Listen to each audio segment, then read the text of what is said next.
أعوذ بالله من الشيطان الرجيم بسم الله الرحمن الرحيم ألف لام را تلك آيات الكتاب وقرآن مبين ربما يود الذين كفروا لو كانوا مسلمين ذرهم يأكلوا ويتمتعوا ويلههم الأمل فسوف يعلمون. یہ سورۃ الحجر کی ابتدائی آیات ہیں.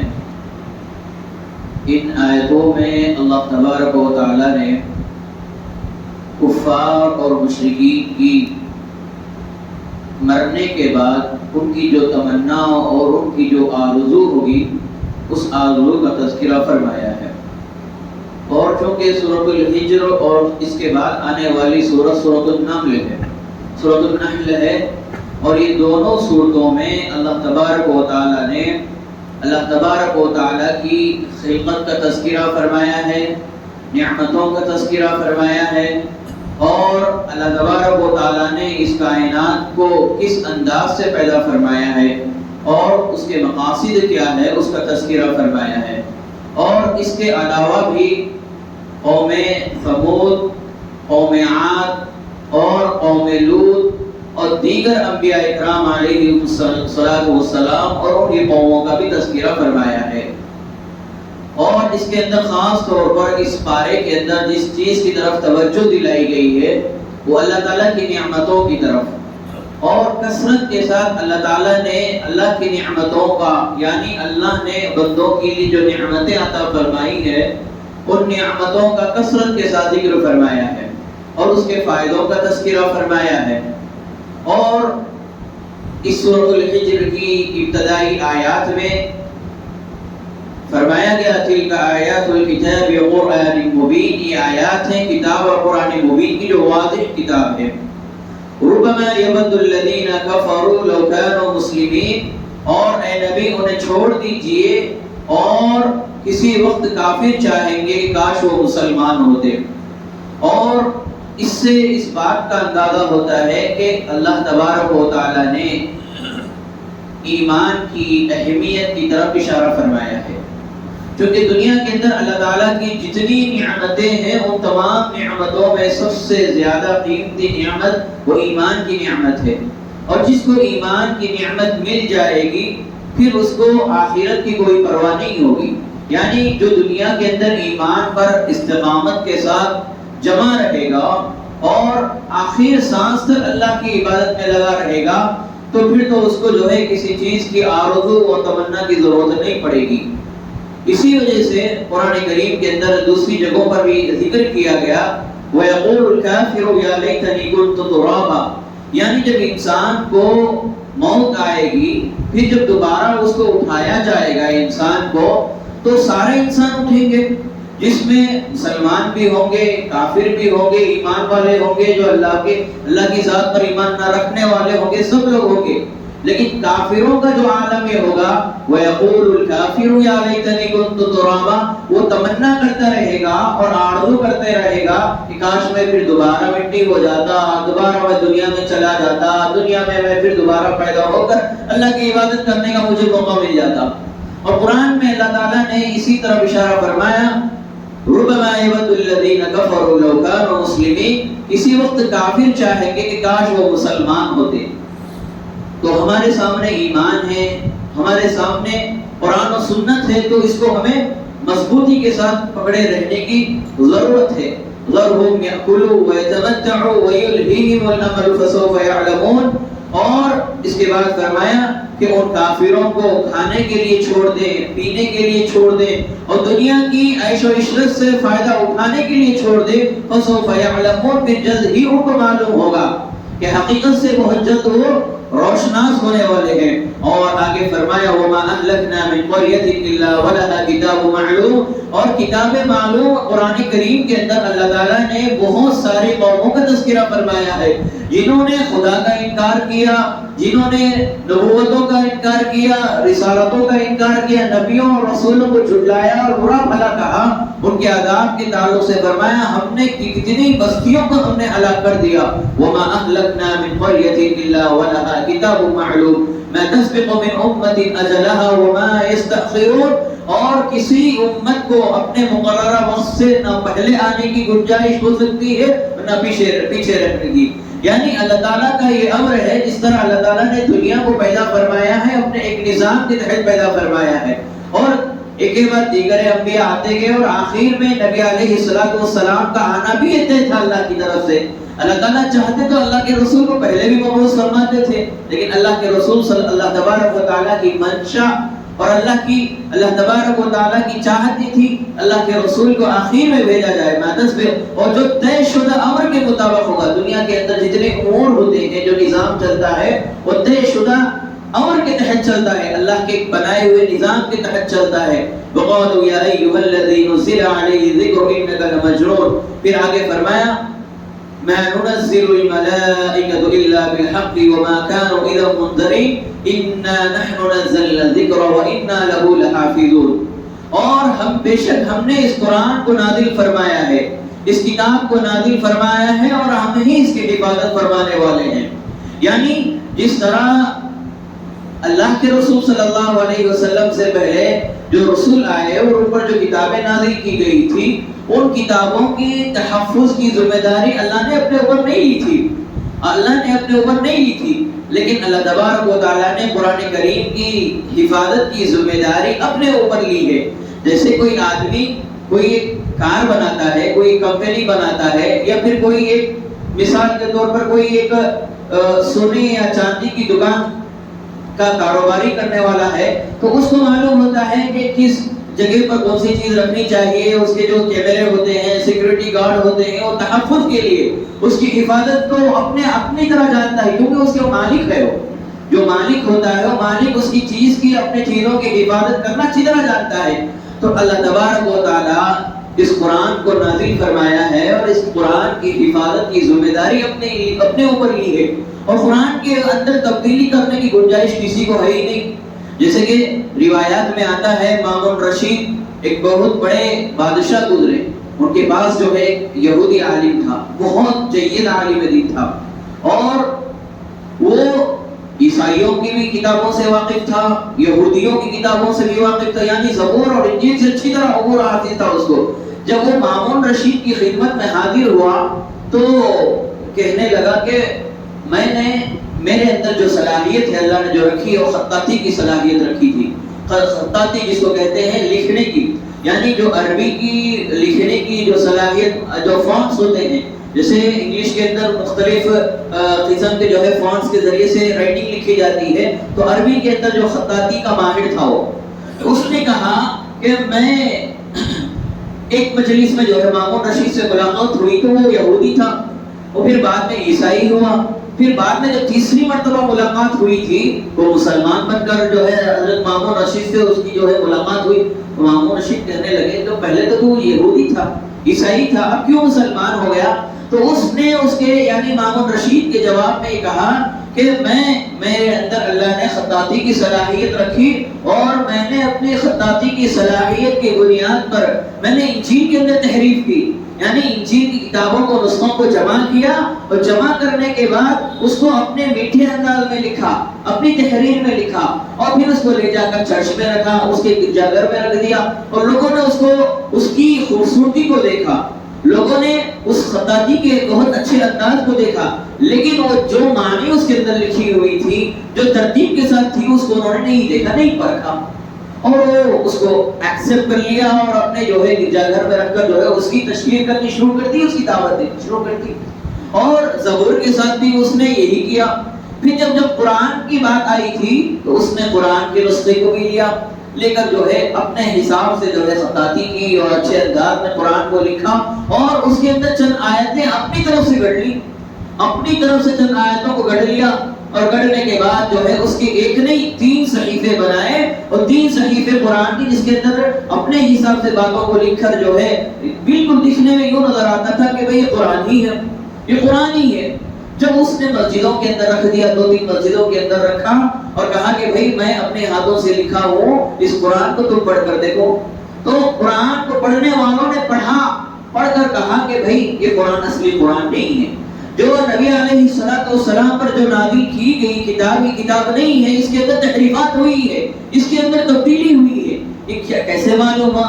کیونکہ قرآن کو وہ یاد کرنے والے تھے، وہ محفوظ کرنے والے تھے. یہی وجہ ہے کہ جو سیکیور کرنے والے ہیں، سیکیورٹی گارڈز جو ہوتے ہیں اور دین کی حفاظت کرنے والے ہیں، جو اصل معنوں میں جو فوجی ہوتے ہیں، اپنے ملک کی فوجی ہوتی ہے. اپنے ملک کی فوجی کیا کرتی ہے؟ وہ اپنے ملک کے تحفظ کا، اس کی بقا کی جو ہے کارکردگی میں لگی ہوئی ہوتی ہے. دین کی تحفظ کے لیے، اسلام و شریعت کے تحفظ کے لیے اللہ تعالیٰ نے جس حزب کو، جس گروہ کو انتخاب فرمایا ہے، وہ علماء دین کا اور حفاظ اکرام کے گروہ کو منتخب فرمایا. یہ فرمایا اولئک حزب اللہ، یہ اللہ کا گروہ ہے، ان کی ذمہ داری ہے کہ قرآن کی حفاظت کریں. یہ فوجی ہیں اسلام کے، یعنی قرآن کی حفاظت کرنا، اس کی نشر و اشاعت کرنا، اس کی دعوت کو انجام دینا، یہ ان کے اللہ کے طے شدہ فوجی ہے. مطلب یہ ہوا کہ قرآن کی حفاظت، دنیا چاہے لاکھ قرآن کے اندر تبدیلیاں کر لے، لاکھ کوششیں کر لے اور لاکھ جو ہے قرآن کو جو ہے برا بھلا کہے، لیکن قرآن کے اندر اس کی عزت کے اعتبار سے، اس کے مقام اور تقدس کے اعتبار سے کبھی کوئی کمی نہیں آئے گی. چونکہ اللہ نے اس کی حفاظت کی ذمہ داری اپنے اوپر لی ہے. کسی کتاب کی ذمہ داری اللہ نے اپنے اوپر نہیں لی ہے. پھر آگے فرمایا وَلَقَدْ أَرْسَلْنَا مِن قَبْلِكَ فِي شِيَعِ الْأَوَّلِينَ وَلَوْ فَتَحْنَا عَلَيْهِمْ بَابًا مِنَ السَّمَاءِ فَظَلُّوا فِيهِ يَعْرُجُونَ لَقَالُوا إِنَّمَا سُكِّرَتْ. اس آیت میں اللہ تعالیٰ نے کفار اور مشرکین کی وہ خبیثانہ صفت کا ذکر فرمایا ہے. ان کو چاہے کتنی ہی دنیا کی نعمتیں دے دی جائے، دنیا کے اندر کتنی ہی ان کو نشانیاں بتلا دیا جائے، کتنے ہی معجزات کھول کر ان کے سامنے رکھ دیے جائیں، پھر بھی یہ کہیں گے کہ ہم پر کوئی جادو چڑھا ہوا ہے. فرمایا کہ لَقَالُوا إِنَّمَا سُكِّرَتْ أَبْصَارُنَا، کہ ہماری نظریں ہی بند کر دی گئی ہیں. یعنی آسمان کی طرف ان کے لیے دروازے بھی کھول دیے جائیں اور طرح طرح کے میوے ان کے لیے انتظام کر دیے جائیں، پھر بھی یہ کہیں گے کہ ہماری نظریں بند کر دی گئی ہیں، بلکہ ہم لوگوں پر جادو ہوا ہے، جادو ہوا ہے. یہ کفار اور مشرکین کی وہ صفت ہے جو ان کے اندر پائی جاتی ہے کہ لاکھ ان کے اندر ان کے پاس جو ہے دلائل پیش کیے جائیں، پھر بھی جو ہے وہ ماننے کو نہیں ہوتے. الا ہے کہ جس کو اللہ تعالیٰ ہدایت سے نوازے. پھر آگے فرمائے وَإِنَّ مِن شَيْءٍ إِلَّا عِندَنَا خَزَائِنُهُ وَمَا نُنَزِّلُهُ إِلَّا بِقَدْرٍ مَعْلُومٍ وَأَرْسَلْنَا الرِّيَاحَ لَوَاقِحَ فَأَنزَلْنَا مِنَ السَّمَاءِ مَاءً فَأَسْقَيْنَاكُمُوهُ. اور اس آیت میں اللہ تبارک و تعالیٰ نے اللہ تعالیٰ کی نعمت کا تذکرہ فرمایا ہے.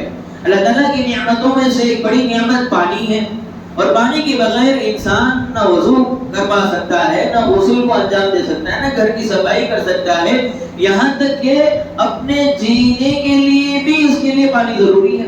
یعنی سانس لینے کے لیے بھی پانی ضروری ہے. اور پانی بھی کیسا؟ صاف اور شفاف پانی، ایسا پانی جو انسان پینے کے لیے پسند کرتا ہے. کوئی آدمی اگر سفر پر ہے اور سفر پر جو ہے اس کے لیے جو ہے پانی کا انتظام ہے پینے کے لیے، ٹرین میں مثال کے طور پر یا کہیں راستے پر جا رہا لیکن ٹوٹی لگی ہوئی ہے نل کی، پانی پی سکتا ہے، لیکن پھر بھی وہ کیا چاہتا ہے کہ صاف پانی خریدوں میں 10 روپے کیوں نہ جاؤں، میرے جیب سے 10 روپے کیوں نہ چلی جائے، اور لیکن میں میٹھا پانی پیوں، صاف اور شفاف پانی پیوں. اور اسی صاف اور شفاف پانی کو اللہ تعالیٰ نے آسمان سے برسایا اور زمین سے اس کو نکالا. فرمایا وَأَرْسَلْنَا الرِّيَاحَ لَوَاقِحَ فَأَنزَلْنَا مِنَ السَّمَاءِ، اور ہم نے آسمان سے پانی پینے کے لیے بہترین اور میٹھے پانی کا انتظام فرمایا ہے. پانی نازل کیا، وہ پھر وہ تمہیں پلایا، اور اس پانی کا ذخیرہ کرنے والے نہیں ہو تو. وَمَا أَنْتُمْ بِخَازِنِينَ وَإِنَّا لَنَحْنُ نُحْيِي وَنُمِيتُ وَنَحْنُ الْوَارِثُونَ، اور بے شک ہم ہی سب کے وارث ہیں، اور یقیناً ہم ان کا علم ہے جو تم سے پہلے گزر چکے ہیں. یعنی انسان دنیا کے اندر کیا کرتا ہے، مثال کے طور پر گزشتہ ہفتے اس نے کیا کیا تھا، کیا کھایا تھا، کیا پہنا تھا، اس کو علم نہیں ہوتا. لیکن اللہ تعالیٰ کی ذات، اس کا علم اس ساری چیزوں کو محیط ہے، احاطہ کیے ہوئے ہے، اور ازل سے لے کر ابد تک ہر انسان کا، ہر انسان کے، ہر جانور کے، ہر مخلوق کے علم کے تعلق سے اللہ کو علم ہے. اس نے پہلے کیا کیا تھا، کہاں سے ایسا، کیونکہ خالق اللہ ہے. وَلَقَدْ عَلِمْنَا الْمُسْتَقْدِمِينَ مِنْكُمْ وَلَقَدْ عَلِمْنَا الْمُسْتَأْخِرِينَ. فرمایا وَلَقَدْ خَلَقْنَا الْإِنسَانَ مِنْ صَلْصَالٍ مِنْ حَمَإٍ مَسْنُونٍ۔ اور اس آیت میں، یہ سورۃ الحجر کی آیت نمبر 26 ہے، اس آیت میں اللہ تبارک و تعالیٰ نے انسان کی خلقت کا تذکرہ فرمایا ہے۔ انسان کو اللہ نے کیسے پیدا فرمایا ہے؟ ایک ناپاک نطفے سے پیدا فرمایا ہے۔ قرآن کریم کے اندر مختلف جگہوں پر اس پانی کا تذکرہ کیا گیا، کہیں کہا گیا کہ ایک ناپاک نطفہ ہے، کہیں کہا گیا کہ وہ اچھلتا ہوا پانی ہے، کہیں کہا گیا کہ وہ ماء الدفق ہے۔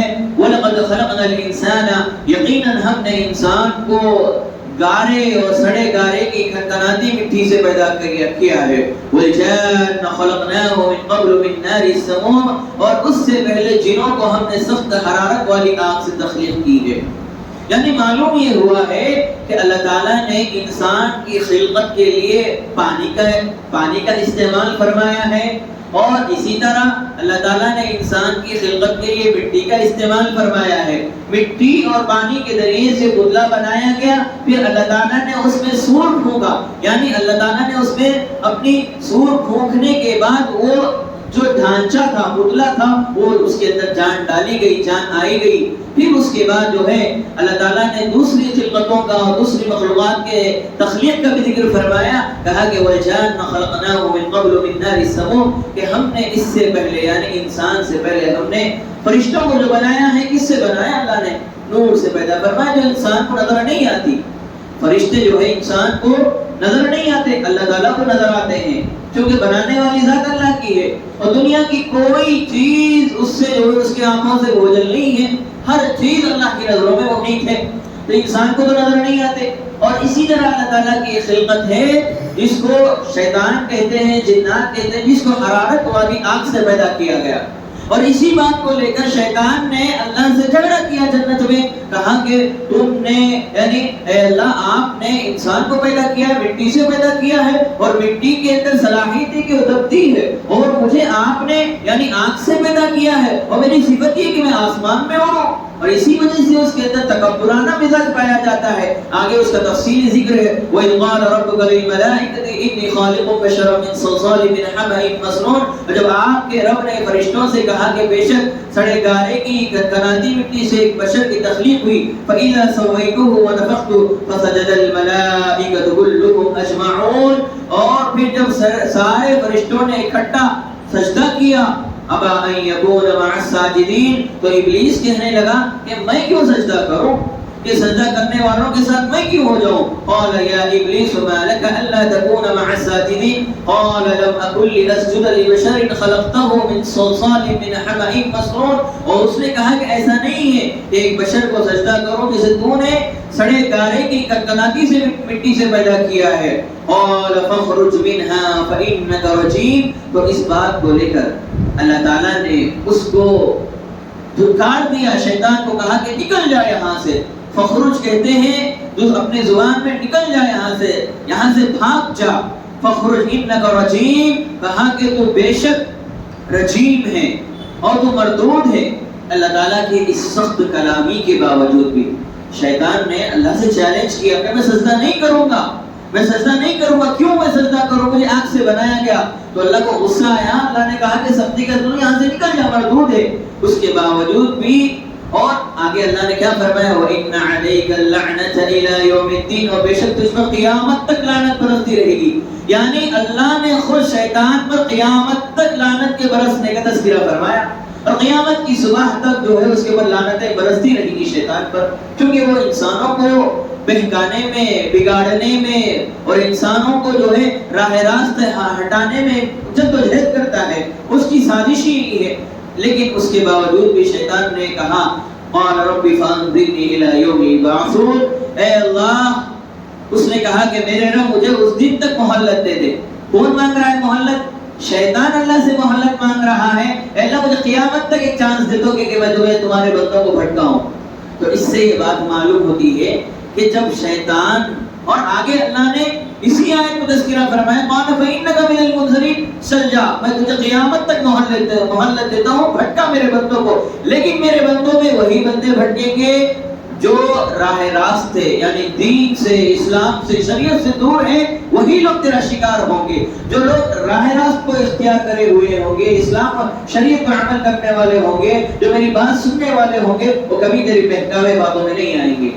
اللہ تعالیٰ نے اس کی بات کو سن لیا، شیطان کی بات کو، تو اس سے اندازہ یہ ہوتا ہے جب اللہ نے شیطان کی آرزو، اس کی دعا کو سن لی، کہا کہ میں قیامت تک مجھے مہلت دو، اللہ نے مہلت دے دی۔ ہم تو ایک اللہ کے بندے ہیں، ہم اللہ کے بندے ہیں، اور ہماری پیشانی اللہ کے سامنے سجدہ ریز ہوتی ہے، ہم اللہ کا کلام پڑھتے ہیں، اللہ کے کلام پر عمل کرنے والے ہیں، کیا اللہ ہماری بات کو نہیں سنیں گے؟ ضرور سنیں گے۔ جب شیطان کی بات کو ہی اللہ نے سنا ہے، ہماری بات کو بدرجہ اولا سنیں گے، لیکن فرق یہ ہے کہ مانگنے والوں کی کمی ہے، مانگنے والوں کی کمی ہے۔ قال رب بما اغويتني لأزينن لهم في الارض ولأغوينهم اجمعين، اور اس نے کہا کہ میرے رب مجھ کو تیرے گمراہ کرنے کے سبب سے یقیناً اور ان لوگوں کے لیے زمین میں گناہ اور خوشنما بنا دوں گا، اور ان کو سب کو اور گمراہ کرتے رہوں گا، اور یعنی چاروں جہانب سے ان کو بہکانے کی کوشش کرتے رہوں گا، آگے سے بھی، پیچھے سے بھی، دائیں سے اور بائیں طرف، چاروں طرف کا تذکرہ شیطان نے کیا ہے کہ چاروں سمتوں سے میں تیرے بندوں کو گمراہ کروں گا۔ مفسرین لکھتے ہیں کہ یہاں پر شیطان نے دو سمتوں کا تذکرہ چھوڑ دیا ہے، دو سمتوں کا تذکرہ چھوڑ دیا ہے، چاروں سمتوں کا، آگے بائیں دائیں پیچھے ہر طرف کا تذکرہ کیا ہے، لیکن اوپر کا اور نیچے کا تذکرہ شیطان نے نہیں کیا، اور یہ اس کی بھول تھی اللہ کی جانب سے، اور اس لیے اس کی بھول ہوئی کہ یہ دونوں راستے ہمارے لیے چانس ہے، یعنی جب شیطان چاروں طرف سے بھی ہمیں گمراہ کرنے کے لیے آیا ہے، پھر بھی اللہ نے ہمارے لیے دونوں راستے رکھے ہیں، ایک اوپر کا راستہ جس کے ذریعے سے ہم ہاتھ اٹھا کر دعا کر سکتے ہیں، ہدایت کی دعا کر سکتے ہیں، اور دوسرا راستہ ہے سجدے میں جا کر اللہ کی یعنی اللہ کے سپرد ہو سکتے ہیں۔ یہ دونوں راستے اللہ نے اپنے بندوں کے لیے چھوڑ دیے ہیں، اور شیطان نے بہکانے کے تعلق سے چاروں سمتوں کا ذکر کیا ہے، لیکن دو سمتوں کا ذکر نہیں کیا، وہ ہے اوپر کا راستہ جس میں بندہ ہاتھ اٹھا کر دعا کرے گا، اور دوسرا راستہ جس میں اللہ بندہ جو ہے پیشانی جھکا کر اللہ کے سامنے سجدہ ریز ہوگا۔ پھر فرمایا ان عبادی لیس لک علیہم سلطان الا من اتبعک من الغاوین وان جہنم لموعدہم اجمعین، کہا کہ میں تیرے جتنے بندے ہیں، اللہ تعالیٰ سے یہ چیلنج کر رہا ہے، میں سارے لوگوں کو جو ہے گمراہ کروں گا۔ اللہ تعالیٰ بھی آگے فرمایا سارے لوگوں کو وَإِنَّ جَهَنَّمَ لَمَوْعِدُهُمْ أَجْمَعِينَ، اللہ تعالیٰ فرماتے ہیں میں تجھے بھی جہنم میں اکٹھا کروں گا، اور تیرا شکار جو ہونے والے ہیں یعنی جو تیری گمراہی کا شکار بننے والے ہیں ان لوگوں کو بھی میں جہنم رسید کروں گا، وَإِنَّ جہنم میں جمع کروں گا۔ لَهَا سَبْعَةُ أَبْوَابٍ لِكُلِّ بَابٍ مِّنْهُمْ جُزْءٌ مَقْسُومٌ، اور یقیناً اور ان سب کے وعدے کی جگہ جہنم ہے اور اس کے ساتھ دروازے ہیں، یعنی جہنم کے 7 دروازے ہیں جس کے اندر مختلف دروازوں سے مختلف جہنمیوں کو داخل کیا جائے گا۔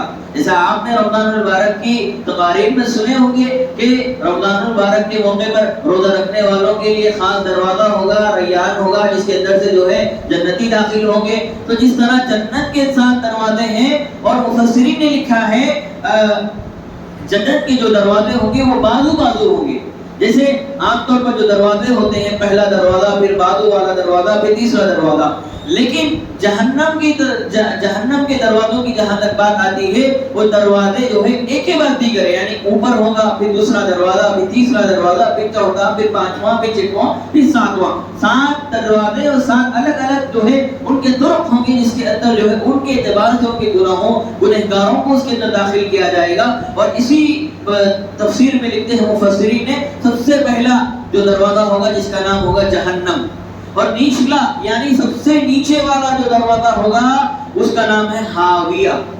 ہاویہ ایک ایسا نام ہے، یعنی جہنم کے دروازوں میں سے ایک دروازہ ہے جس کے اندر سب سے زیادہ دنیا کے سب سے زیادہ خطرناک گنہگاروں کو داخل کیا جائے گا، آخر کی کیٹیگری کے گنہگاروں کو اس کے اندر داخل کیا جائے گا۔ اور اس کا ان المنافقین فی الدرک الاسفل من النار، اسفل کے معنی آتے ہیں سب سے نچلا، اسفل جو ہوتا ہے عربی زبان میں اس کے معنی سب سے نیچا، اور ان المنافقین فی الدرک الاسفل من النار، کہ ہم منافقین کو سب سے نچلے یعنی اسلحے والے طبقے میں رکھیں گے جس کے اندر سب سے زیادہ دردناک عذاب ہوگا. اور منافقین سے مراد وہ لوگ ہیں جو سامنے اظہار کرتے ہیں کہ ہم ایمان لے آئے ہیں, ہم مومن ہیں, ہم قرآن و سنت پر عمل کرنے والے ہیں, لیکن پیچھے ان کی سازشیں ہوتی ہیں جو اسلام و شریعت کے خلاف ہوتی ہیں.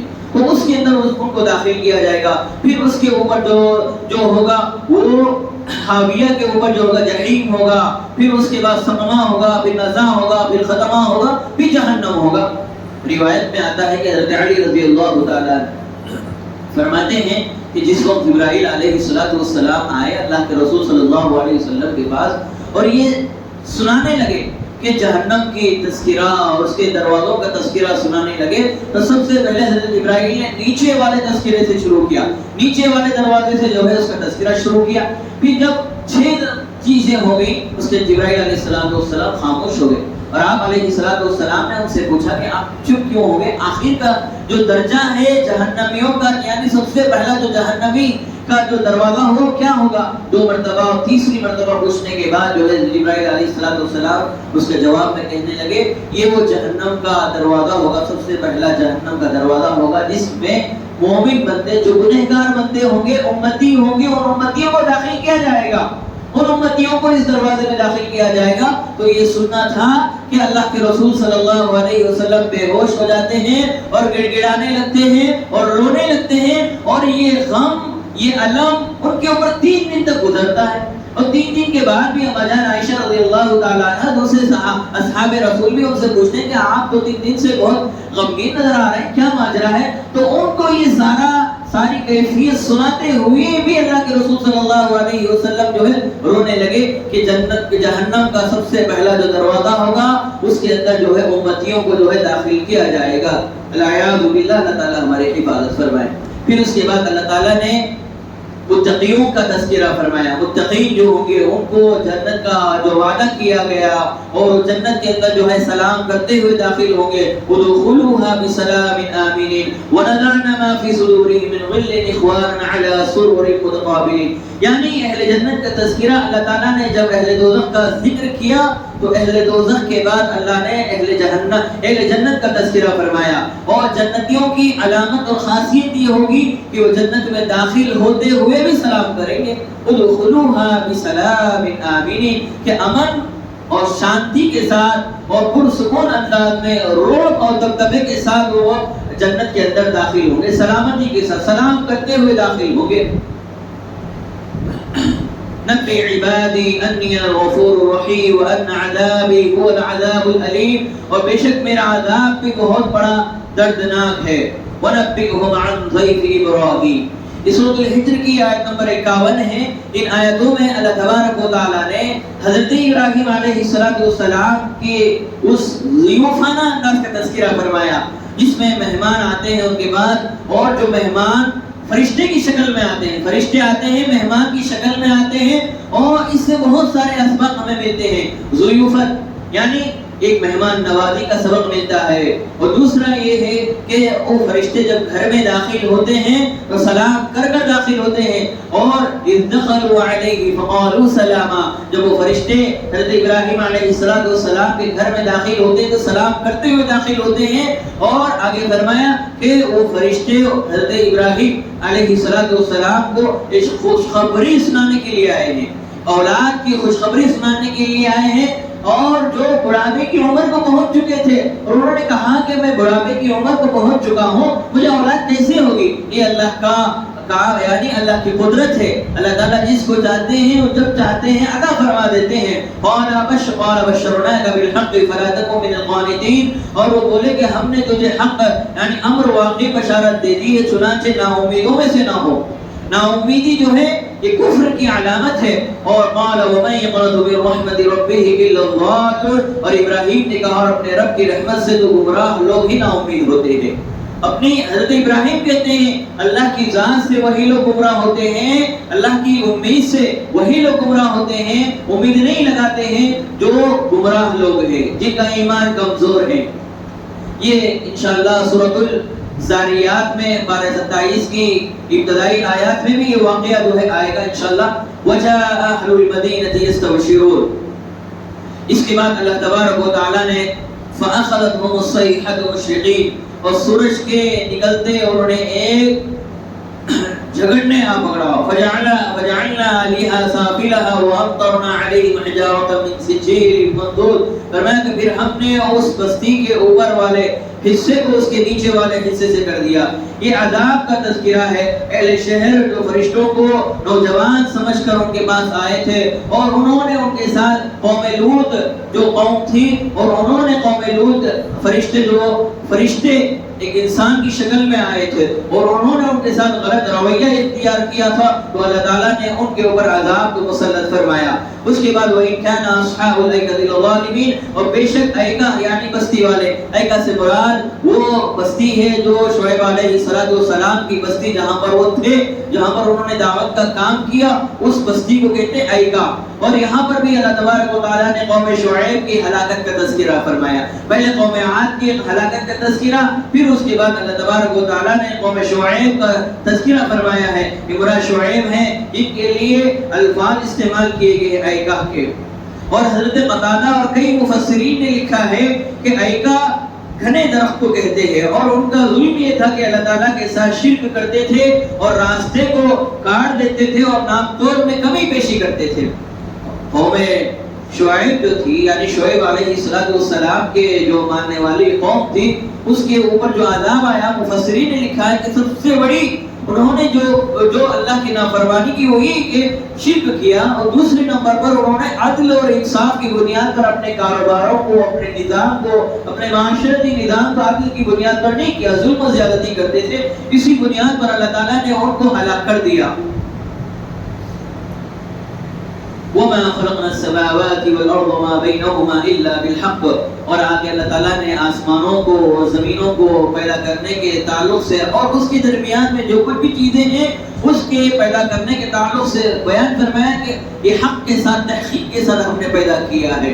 ایک مقصد ہے اللہ تعالیٰ کا. دنیا کی جتنی چیزیں ہیں وہ ساری چیزوں کو اللہ نے انسان کے لیے پیدا فرمایا ہے، اور انسان کو اللہ نے اپنی عبادت کے لیے پیدا فرمایا. وَمَا خَلَقْتُ الْجِنَّ وَالْإِنسَ إِلَّا لِيَعْبُدُونَ وَإِنَّ السَّاعَةَ لَآتِيَةٌ فَاصْفَحِ الصَّفْحَ الْجَمِيلَ.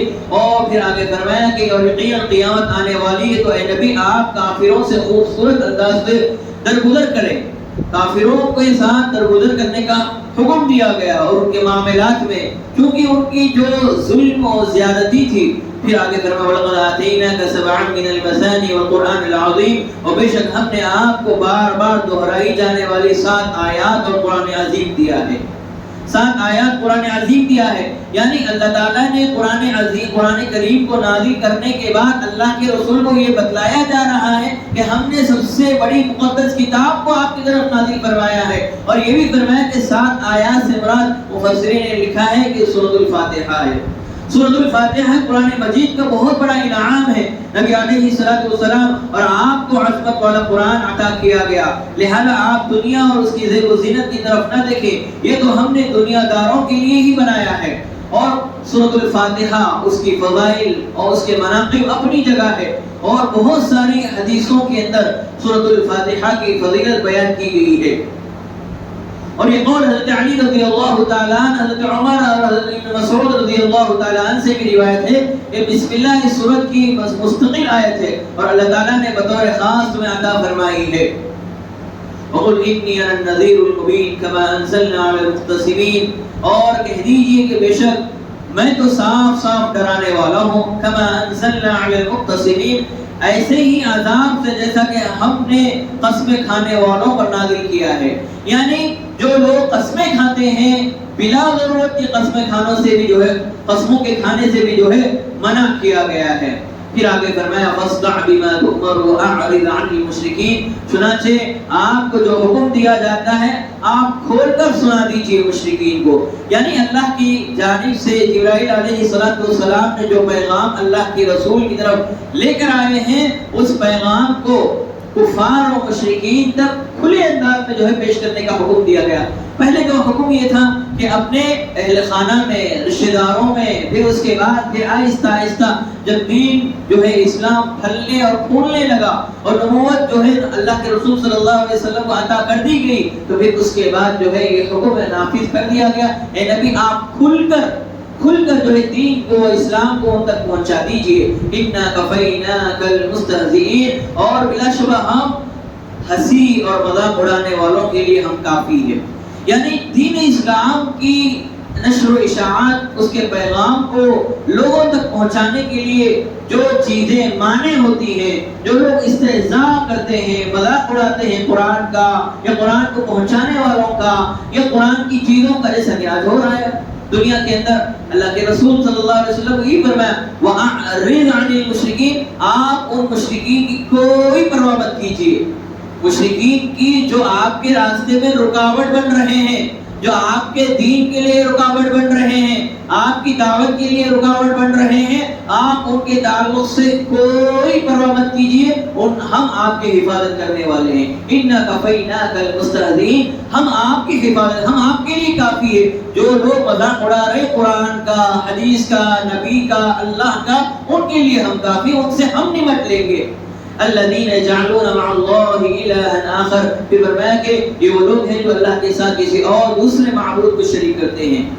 دوسرے معبود کو، یہاں تو دوسرے معبود کا ذکر کیا گیا، لیکن آج دنیا کے اندر ایک نہیں، دوسرے نہیں، ہزاروں لوگوں کی اور ہزاروں چیزوں کی جو ہے عبادت کی جا رہی ہے. وَلَقَدْ نَعْلَمُ أَنَّكَ يَضِيقُ صَدْرُكَ بِمَا يَقُولُونَ، اور یقیناً ہم جانتے ہیں کہ جو کچھ وہ کہتے ہیں اور اس کا آپ اپنے سینے کو تنگ مت رکھیے. فَسَبِّحْ بِحَمْدِ رَبِّكَ وَكُن مِّنَ السَّاجِدِينَ، اور آپ اپنے رب کی حمد کے ساتھ تسبیح کریں، تسبیح کریں، تحمید کریں اور سجدہ ریز ہو. وَاعْبُدْ رَبَّكَ حَتَّى يَأْتِيَكَ الْيَقِينُ، اور آخری وقت تک اللہ کی عبادت میں لگے رہیں، موت تک اللہ کی عبادت میں لگے رہیں. یہ حکم کس کو دیا گیا؟ یہ حکم اللہ کے رسول صلی اللہ علیہ وسلم کو دیا گیا. اے نبی، آپ کی آخری سانس تک اور آپ کی موت تک آپ جو ہے اللہ کی عبادت میں لگے رہیں. اب اس بات کو لے کر بھی بعض لوگ یہ اعتراض کرتے ہیں اللہ کے رسول صلی اللہ علیہ وسلم کو نعوذ باللہ موت آ گئی تو اللہ کے رسول صلی اللہ علیہ وسلم کیا قبر میں زندہ ہیں یا نہیں ہیں؟ تو جمہور کا اور ائمہ اربعہ کا اور اہل سنت والجماعت کا عقیدہ یہ ہے کہ جتنے انبیاء اکرام علیہم السلام گزرے ہیں، جو شہید ہیں اور جو شہید ہیں، صدیقین ہیں، ان کا مقام اور مرتبہ یہ ہے کہ ان کو رزق دیا جاتا ہے اللہ کی جانب سے.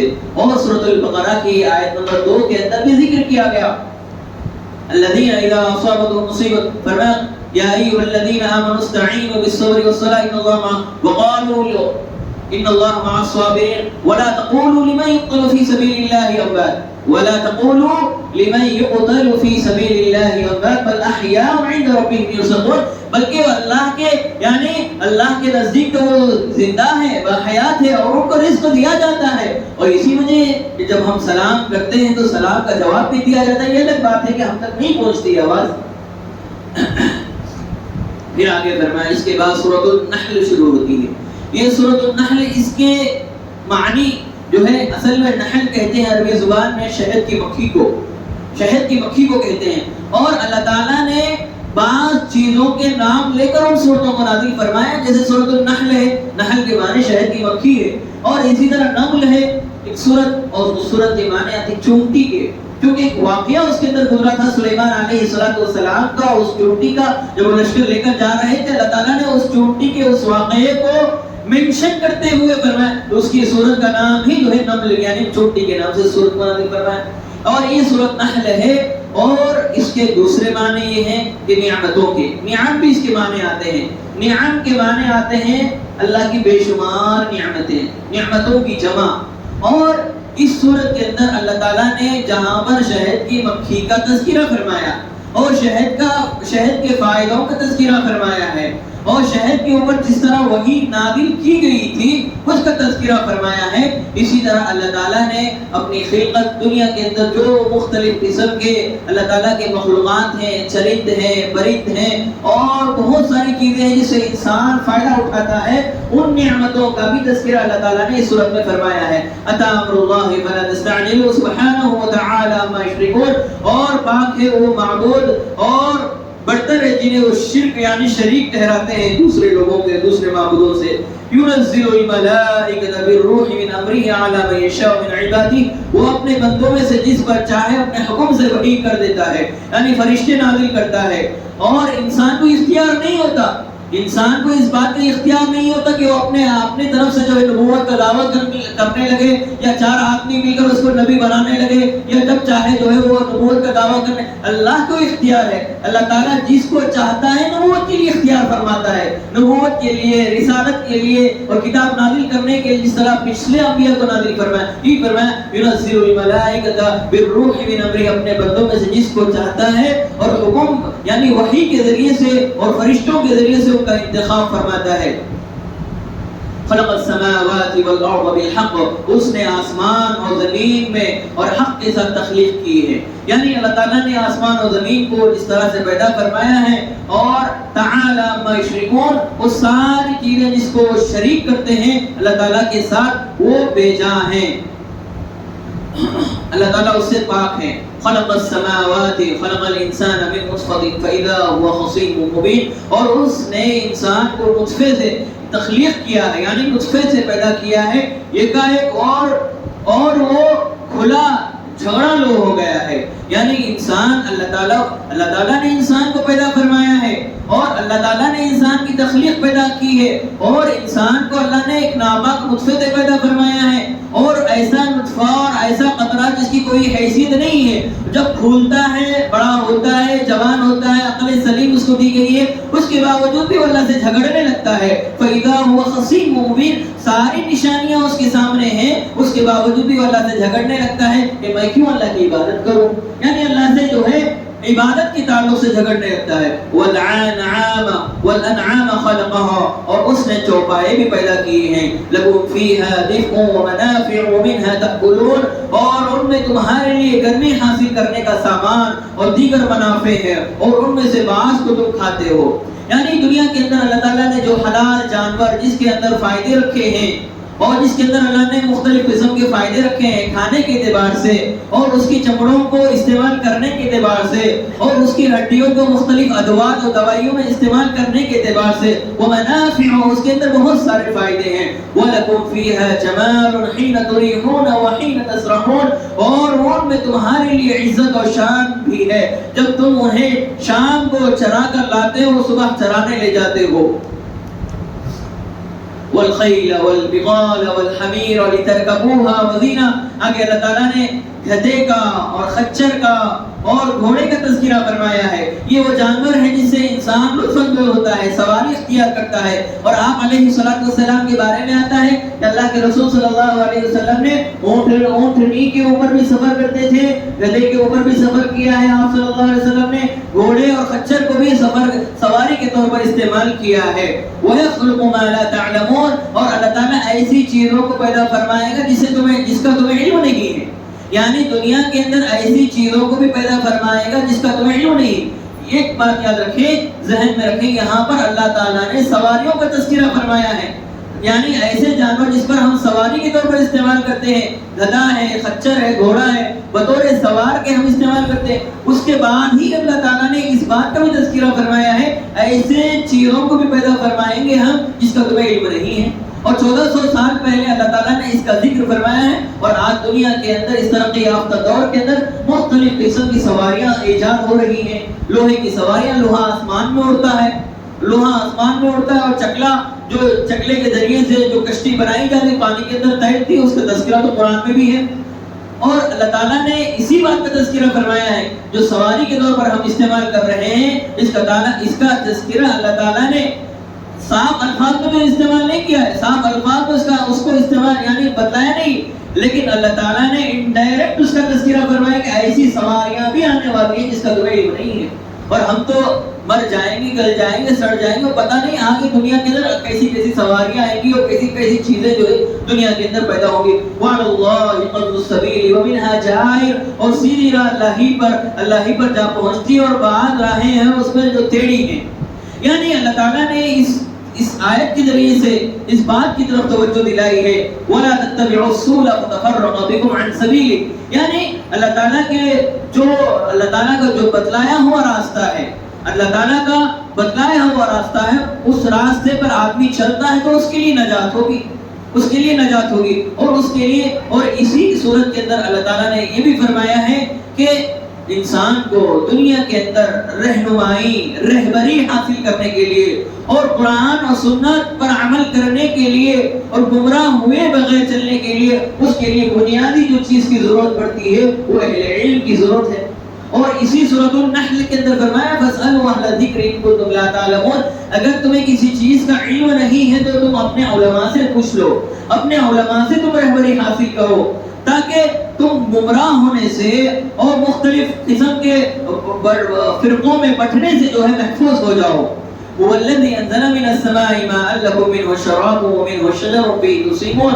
اور وہی ہے جس نے آسمان سے تمہارے لیے پانی نازل کیا اور اسی سے پینا ہے اور اسی سے درخت اگتے ہیں اور جن میں تم جانور چلاتے ہو. اللہ تعالیٰ نے جانوروں کے لیے کوئی الگ پانی, انسانوں کے لیے کوئی الگ پانی, اور ایسا اللہ تعالیٰ کا انتظام نہیں ہے. اللہ تعالیٰ نے جو پانی آسمان سے برسا رہے ہیں اور جو پانی زمین سے ہمارے لیے دستیاب ہوتا ہے وہ سب کے لیے ہے اور سارے کاموں کے لیے ہم استعمال کرتے ہیں.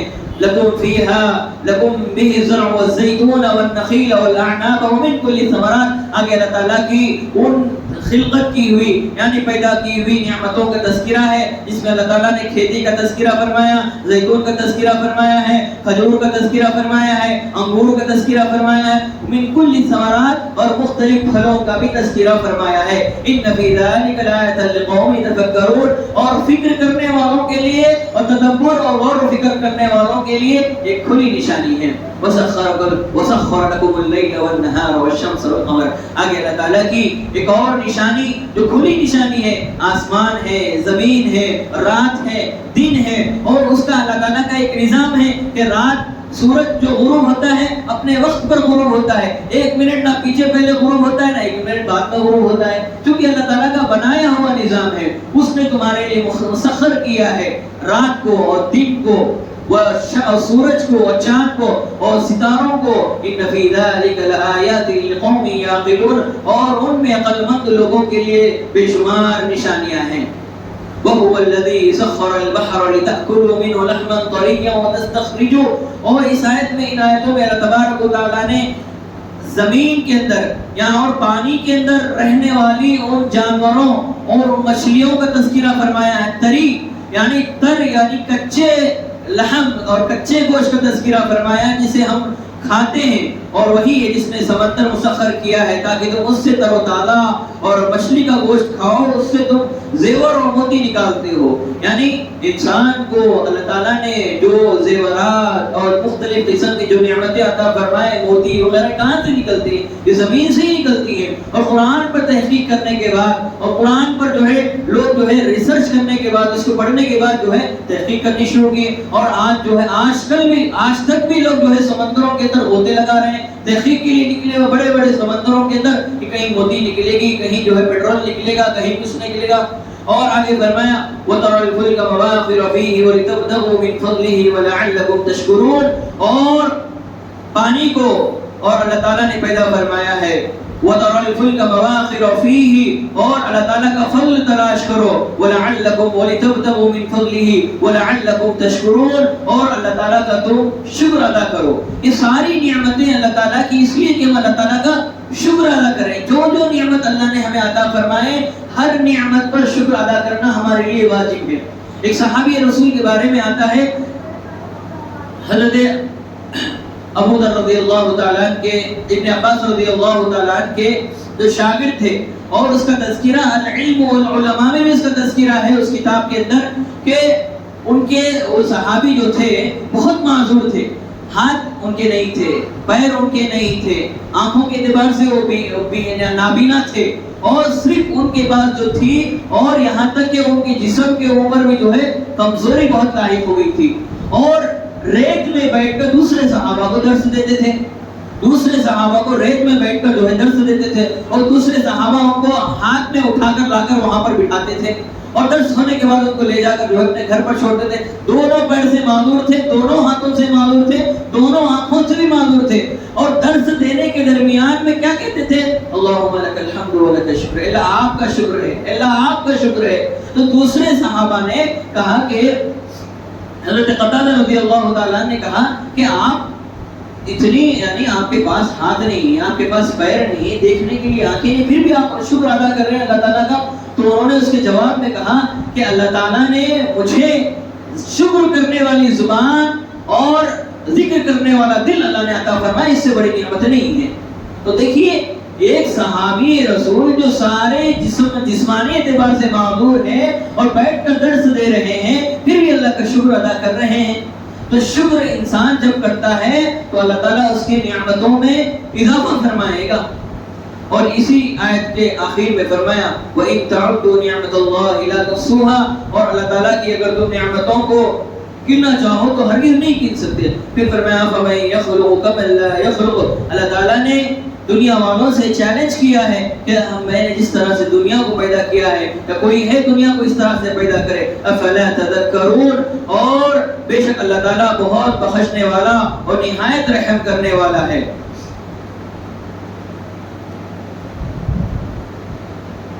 اس کے بعد فرمایا واللہ یعلم ما تسرون وما تعلنون، اور وہ اللہ ہے جو جانتا ہے جو کچھ تم چھپاتے ہو اور جو کچھ تم ظاہر کرتے ہو.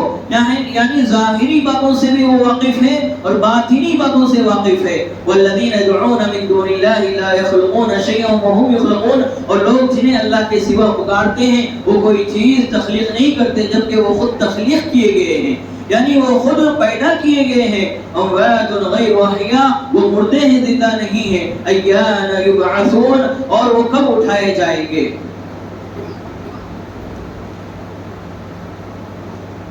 الذین تتوفاهم الملائکۃ ظالمی انفسهم، اور وہ لوگ جنہیں فرشتے اس حال میں الذین تتوفاهم الملائکۃ ظالمی انفسهم، اور وہ لوگ جنہیں فرشتے اس حال میں فوت کرتے ہیں کہ وہ اپنے آپ پر ظلم کرنے والے تھے. فالقوا السلم ما کنتم نعمل، اور فرمایا کہ آپ پر ظلم کرنے والے تھے اور ہر تسلیم کر دیتے کہ ہم تو کوئی برا عمل نہیں کرنے والے ہیں. بلا ان اللہ علیم بما کنتم تعملون، اور فرشتے کہتے ہیں کہ کیوں نہیں، بے شک اللہ تعالیٰ کو معلوم ہے جو کچھ تم عمل کرتے ہو. فادخلوا ابواب جہنم خالدین فیہا فلبئس مثوى المتکبرین، چنانچہ تم جہنم کے دروازوں میں داخل ہو جاؤ اور اس میں ہمیشہ رہو گے، سو کیسا بڑا ٹھکانہ ہے تکبر کرنے والوں کے لیے. فادخلوها ابواب جہنم، کیوں نہیں، بے شک جو کچھ تم کرتے ہو. یعنی یہ بہت ہی برا ٹھکانہ اور ذلت اور رسوائی کا مقام ہے ان لوگوں کے لیے جو اللہ تعالیٰ کی آیات اس کے رسولوں کی اطاعت سے ادارہ اور تکبر انکار کرتے ہیں. اور یہ لوگ جس دن مریں گے اور اسی دن ان کی روحیں جہنم میں داخل کر دی جائیں گی اور ان کے جسموں کو بھی قبروں میں جہنم کی حرارت اور گرمی جو ہے اور گرم ہوائیں اور اپنی لپیٹ میں لے لیں گی. وہ لوگ کہتے ہیں کہ قبر میں کوئی عذاب نہیں ہوگا. ایسی بے شمار آیتیں ہیں جس کے اندر اللہ تبارک و تعالیٰ نے صاف الفاظ میں اس کا تذکرہ فرمایا ہے، جہاں پر اللہ تعالیٰ نے قبر کے عذاب کے برحق ہونے کا تذکرہ کیا ہے. اسی بات سے اندازہ لگایا تھا وَدْخُلُوا نَارَ جَهَنَّمَ، مفسرین لکھتے ہیں کہ وہ لوگ ایس قبر میں جب آدمی کو دفن کیا جاتا ہے تو وہاں سے ہی اس کے نام اعمال اس کا حساب کتاب شروع ہو جائے گا اور اس کا عذاب اگر وہ اچھا ہے اس کی بدی اور اس کی نیکی کے اوپر جو ہے وہ چیزیں اس کے ساتھ عمل میں آئے گی. وَقِيلَ لِلَّذِينَ اتَّقَوْا مَاذَا أَنزَلَ رَبُّكُمْ، اور جب پوچھا جاتا ہے کہ متقی لوگوں سے تمہارے رب نے کیا نازل کیا، قالوا خیرا، تو کہیں گے خیر ہی خیر. یعنی متقین کے لیے قرآن اور سنت اور اسلاف یہ کیا ہے، یہ خیر ہی خیر ہے ان کے لیے. للذین احسنوا فی هذه الدنیا حسنہ، اور جن لوگوں نے بھلائی کی اور کے لیے اس دنیا میں بھلائی اور آخرت اور دار آخرت تو یقیناً بہترین ہے. ولنعم دار المتقین، اور متقین ہی آخرت میں ان کے لیے بہترین ٹھکانہ ہوگا. اس کے بعد اللہ تبارک و تعالیٰ نے مختلف چیزوں کی قسمیں کھائی ہیں. وَاقْسَمُوا بِاللَّهِ جَهْدَ أَيْمَانِهِمْ لَا يَبْعَثُ اللَّهُ مَن يَمُوتُ، اور وہ اللہ کی پختہ قسمیں کھا کر کہتے ہیں کہ جو مر جاتا ہے اللہ تعالیٰ اسے دوبارہ نہیں اٹھائے گا. لا يبعث الله من يموت، اللہ تعالیٰ اس کو دوبارہ نہیں اٹھائے گا، جبکہ ایک بالکل کھلی گمراہی ہے. بلا وعدا علیہ حقا ولکن اکثر الناس لا يعلمون، اور اس کے ذمہ سچا وعدہ ہے لیکن اکثر لوگ علم نہیں رکھتے. جس طرح انسان کو اللہ تعالیٰ نے پہلی دفعہ اور بغیر باپ کے اور بغیر ماں کے پیدا فرمایا ہے، اسی طرح جب ساری دنیا جو ہے تہس نہس ہو جائے گی، سب کو موت آئے گی اور فرشتوں کو بھی موت آ جائے گی اور وہ قبض کرنے والے فرشتوں کو بھی موت آئے گی، اور اس کے بعد پھر 15 لاکھ سال، روایات میں آتا ہے کہ 15 لاکھ سال گزر جائیں گے، ایک سال نہیں، 15 لاکھ سال گزرنے کے بعد بھی اللہ تعالیٰ کہے گا این الملوک این الجبارون، ہے کوئی بادشاہ، ہے کوئی جبار، ہے کوئی خالق، کوئی آدمی کو پیدا کرنے والا. پھر اللہ تعالیٰ اس ندا کے بعد، اس آوازوں کے بعد پھر اللہ تعالیٰ دوبارہ انسانوں کو پیدا فرمائے گا. لِيُبَيِّنَ لَهُمُ الَّذِي يَخْتَلِفُونَ، یہ جو لوگ جس چیز کے اندر اختلاف کرتے ہیں،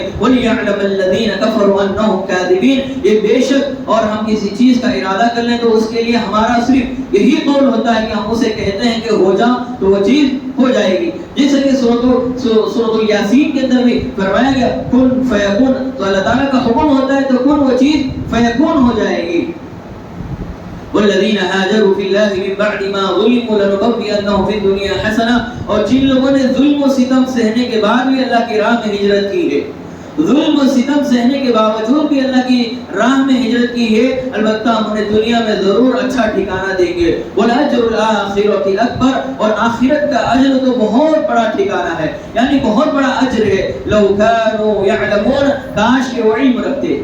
یعنی ایذائیں اور تکلیفیں اور آلام جو اللہ کے رسول صلی اللہ علیہ وسلم کو اور اللہ کے رسول سے پہلے جو انبیاء گزرے تھے ان کو جو دی گئی تھی، اور انہوں نے، اسی لیے اللہ تعالیٰ نے فرمایا فَاسْتَعْدِ مَا تُؤْمَرُ وَأَعْرِضْ عَنِ الْمُشْرِكِينَ، اے اللہ کے نبی، یہ لوگ جو آپ کے ساتھ سازشیں کر رہے ہیں، کہ سازشوں کو آپ نظر انداز کر دیجئے، آپ اپنے کام میں مگن رہیے، یعنی آپ کا جو مشن ہے اس مشن میں آپ لگے رہیے. فَاسْتَعْدِ مَا تُؤْمَرُ وَأَعْرِضْ عَنِ الْمُشْرِكِينَ إِنَّا كَفَيْنَاكَ الْمُسْتَهْزِئِينَ، یہ جو کچھ بھی آپ کے کام میں ٹانگ اڑا رہے ہیں یا پھر آپ کے کام کو رکاوٹ بن رہے ہیں یا آپ کے خلاف سازشیں کر رہے ہیں، کفیناک المستہزئین، ان مذاق اڑانے والوں کے لیے ہم کافی ہیں، ان مذاق اڑانے والوں کے لیے کافی. الذین صبروا وعلی ربہم یتوکلون، اور وہ لوگ جنہوں نے صبر کیا اور اپنے رب ہی پر توکل کیا ہے.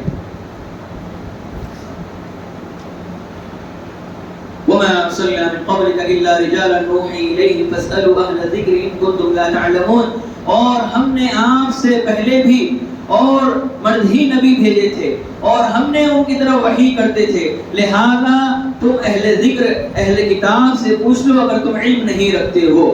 بالبینات والزبر، اور ہم نے انہیں واضح دلائل اور کتابوں کے ساتھ بھیجا تھا. وانزلنا الیک الذکر لتبین للناس ما نزل الیہم ولعلهم یتفکرون، اور ہم نے آپ پر یہ ذکر یعنی قرآن نازل کیا تاکہ آپ لوگوں کے سامنے بیان کریں اور جو کچھ ان کی طرف نازل کیا گیا ہے شاید وہ غور و فکر کریں. تمام انبیاء کرام علیہ السلام بشر تھے، اور ضحاک ابن عباس رضی اللہ تعالیٰ عنہ سے روایت ہے کہ جب اللہ کے رسول صلی اللہ علیہ وسلم کو رسول بنا کر مبعوث کیا اور فرمایا گیا تو عربوں نے اس کا انکار کرتے ہوئے کہا کہ اللہ تعالیٰ کی ذات اس سے بلند ہے کہ وہ کسی بشر کو رسول بنا کر بھیجے. یعنی جو آدمی ہمارے ساتھ کھاتا ہے اور پیتا ہے، ہماری طرح اپنی زندگی گزارتا ہے، تو کیوں اللہ تعالیٰ نے اس کو بشر بنایا ہے؟ تو اللہ تعالیٰ تو دوسری اور کسی اور مخلوق کو اور اچھا موٹی مخلوق کو جو ہے کوئی نبی بنا کر بھیجنا چاہیے. تو کفار اور مشرکین کے اس جواب میں اللہ تعالیٰ فرماتے ہیں اکان للناس عجبا ان اوحینا الى رجل منهم ان انذر الناس وبشر الذين امنوا ان لهم قدم صدق عند ربهم، کہ کیا لوگوں نے تعجب ہوا ہے، کیا لوگوں کو تعجب ہوا ہے کہ ہم نے انہیں اور انہی میں سے ایک مرد کی طرف وحی کی ہے، لوگوں کو ڈرائے اور ایمان لانے والوں کو خوشخبری دے کہ ان کے پروردگار کے ہاں ان کا سچا درجہ ہے، اور ایسے شخص کی نسبت کافر کہتے ہیں. یہ تو اور یہ تو صریح جادوگر ہے. یہاں فرمایا وما ارسلنا من قبلك الا رجالا نوحي اليهم، اے نبی آپ سے پہلے مردوں کو بھی، یعنی جتنے مرد گزرے ہیں ان مردوں کو ہی ہم نے پیغمبر بنا کر بھیجا تھا اور جن کی طرف ہم وحی بھیجا کرتے تھے. اگر تم لوگ نہیں جانتے ہو تو اہل ذکر سے یعنی اہل کتاب سے اور علماء اکرام سے پوچھیں، یعنی ان لوگوں سے پوچھو جن کو ماضی میں کتابیں دی گئی تھی اور ان کی طرف انسانوں کو رسول بنا کر بھیجا گیا تھا، یا فرشتوں کو اگر فرشتوں کو رسول بنا کر بھیجا گیا تھا تو پھر بے شک تم انکار کرتے اور انسانوں ہی کو رسول بنا کر بھیجنے کی کہتے. کیونکہ کافروں کی جو ہے علامت ہے ان کے سامنے ساری صفات اور ساری نعمتیں بھی رکھ دیں تو پھر بھی اس کا انکار کرنے لگیں گے. اور جس طرح انسان کو اگر انسان کو بنا کر جو ہے انسان کو اللہ تعالیٰ نے نبی بنا کر بھیجا تو وہ انکار کرنے لگے, اور انسان کی وجہ اللہ تعالیٰ نے فرشتے کو بھی اگر نبی بنا کر بھیجتے تو تب بھی اللہ تعالیٰ سے یہی شکایت کرتے کہ کیوں آپ نے نعوذ باللہ نبی کو جو ہے فرشتے کو جو ہے نبی بنا کر ہمارے جیسے انسان کو ہی بنا کر بھیجنا. یہ کفار کی علامت ہے, منکرین کی. افامن الذین مکروا السیئات یخسف اللہ بهم الارض وان یاتیهم العذاب, کیا بے خوف ہو گئے ہیں وہ لوگ جنہوں نے اور برے مکر کیے ہیں اللہ تعالیٰ نے اور اللہ تعالیٰ انہیں زمین میں دھسا دیا ہے اور ان پر وہاں عذاب لے آئے ہیں.